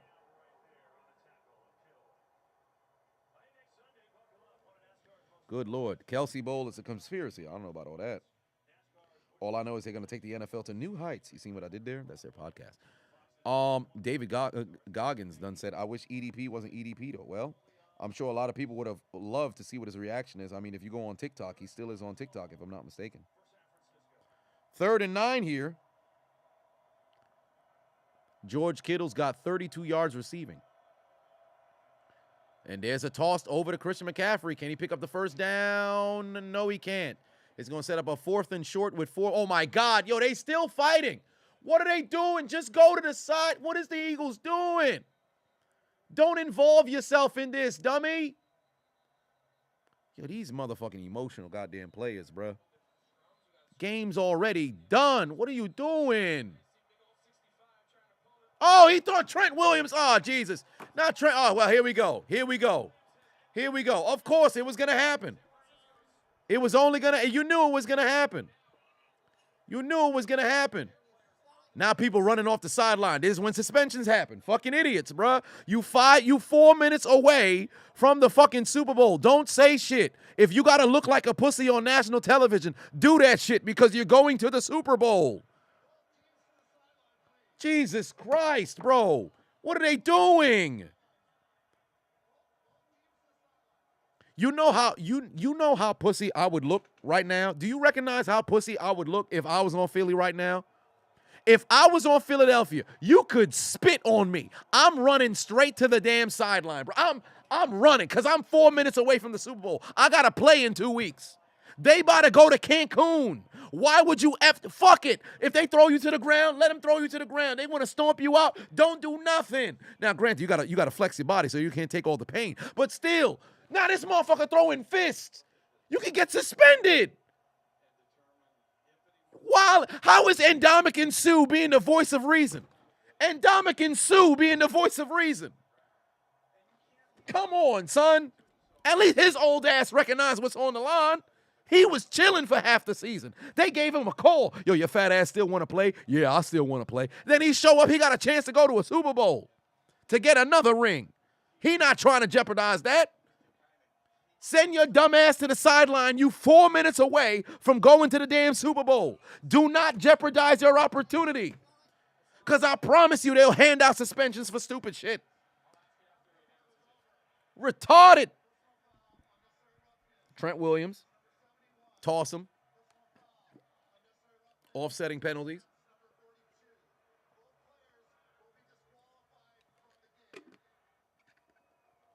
Gotta be kidding me, bruh. Fuck they doing? Robbie said I was saying something about undisciplined. I've been saying this shit since the first fucking quarter. I've been calling it since the first fucking quarter. I said once the game started, you could see these motherfuckers in each other's faces. They was doing the most for the longest. I completely understand. The machismo is at an all-time high when you're playing football. I completely understand that. The bravado is at an all-time high. I completely understand that. But motherfuckers is running off the sideline. You could get not only fined, suspended for shit like this. If they broke into a damn brawl, what happens? You were supposed to play in the Super Bowl next week. The teams that lost, guess what? You done. You got nothing to worry about but a couple of checks that you got to cut. But if you got a game, a Super Bowl to play in 2 weeks, you mess around and you get suspended because your dumb ass ran off the sideline and got involved in a brouhaha. Then what? Then what? You doing too much. The Super Bowl is 4 minutes away, bro. They about to hand you the goddamn George Halas trophy. Just go to the sideline. If you got to look pussy, look pussy. My girl sitting front row. Run. Yo, they call my mama a bitch. I don't care. I'm going to the Super Bowl in 4 minutes. Run to the sideline. Jeez Louise, man. Of course the 49ers going to start wilding. They've been wilding all day. Fuck them. You going to get the W. Great. You don't need to say nothing. Golly, man. Throw the ball to George Kittle, please.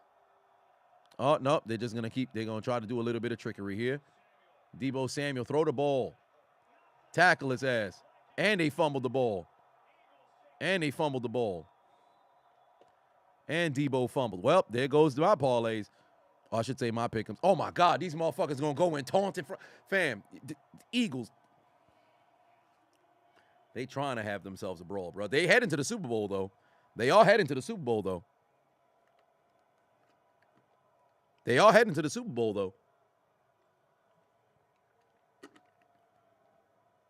Yeah, Brock Purdy really could not throw. Is that an excuse? No. 49ers got cooked. I promise you, there's probably people, man, watching the Eagles this game, I don't like how cocky they are. That's going to make me not cheer for them. Yeah, just have all the backups up in there.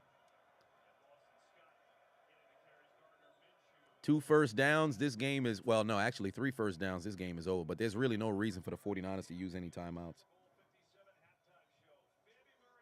Damn, George Kittle couldn't get me my yardage. I'm sick. The 49ers are shinderu.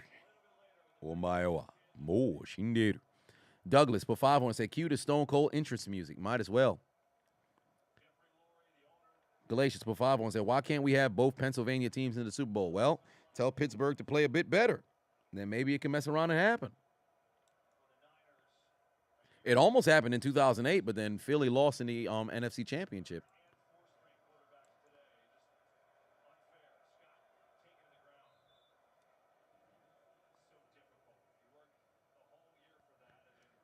The Philly fans got all the rights to go. No, Philly fans going to be talking crazy. And tell you the truth, remember, 5 years ago, I went to the Philly parade. When they won the Super Bowl, I went to the parade. But I do predict that Kansas City will win the Super Bowl. So since that's the case, I mean, one way or another, I don't think I'll be attending a Super Bowl parade, but we shall see. All we know is that there is a lock for the NFC representative, and that is the Philadelphia Eagles. They've been the #1 team in the NFC all season, and once more, they shall represent the NFC in the Super Bowl for the first time in 5 years. All right, there it is. And then go back to your huddle, go back to your huddle, go back to your huddle, go back to your huddle. You don't need no mess. Take it to the 2-minute warning. Let it go to the 2-minute warning. You can send out Jake Elliott if you want. Kick a field goal if you want. You can send out Jake Elliott. Kyle Shanahan is going through it. I've lost 2 Super Bowls. I've lost 3 championship games. Why does this keep happening to me?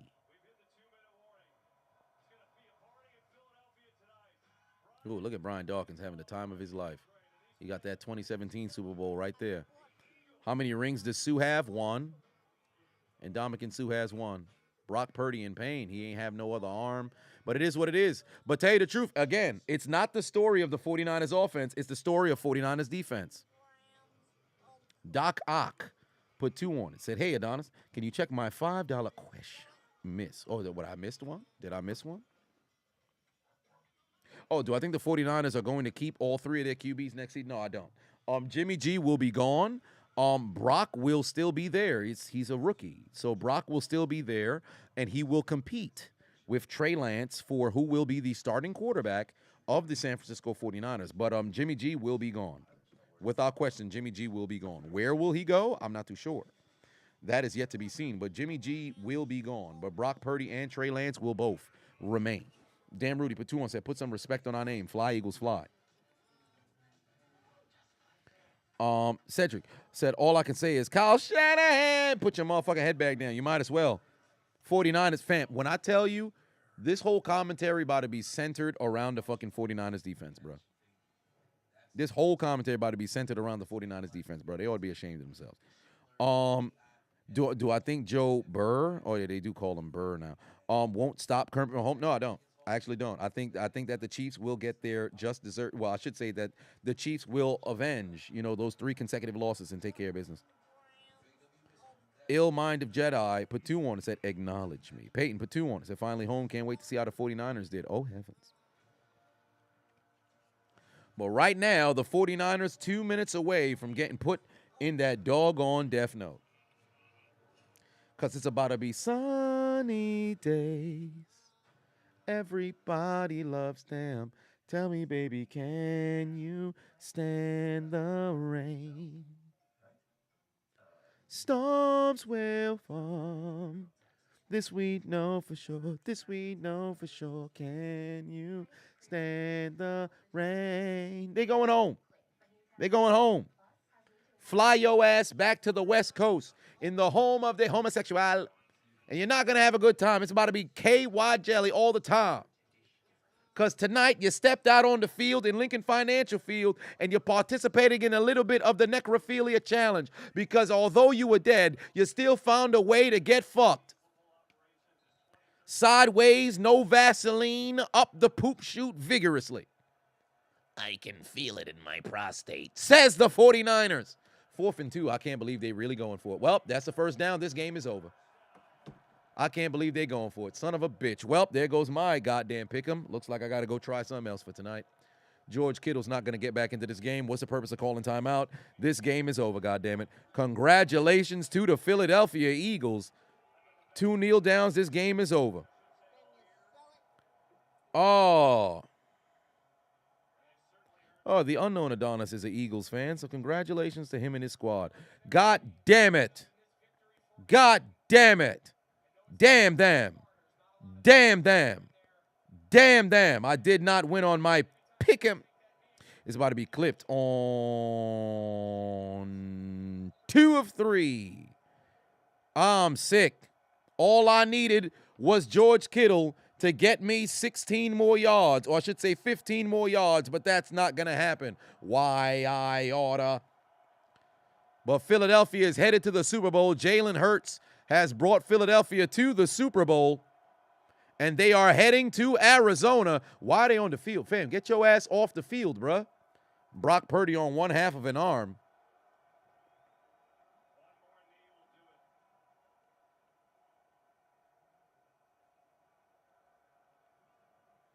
I'm going to have to get myself some more wagers on Underdog Fan. But there it is. There's the final knee down. Philadelphia 31-7 takes down the San Francisco 49ers. And Sirianni is taking the Philadelphia Eagles to the 4th Super Bowl appearance in franchise history. In 1980, they fell to the Oakland Raiders. In 2004, they fell to the New England Patriots.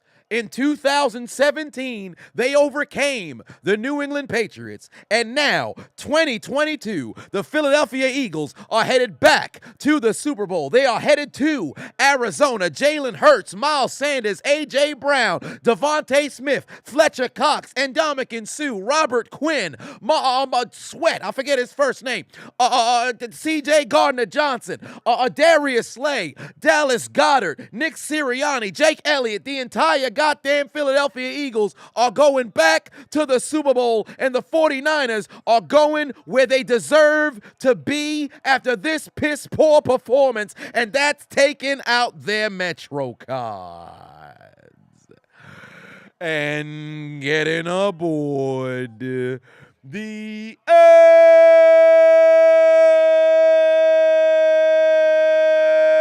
train.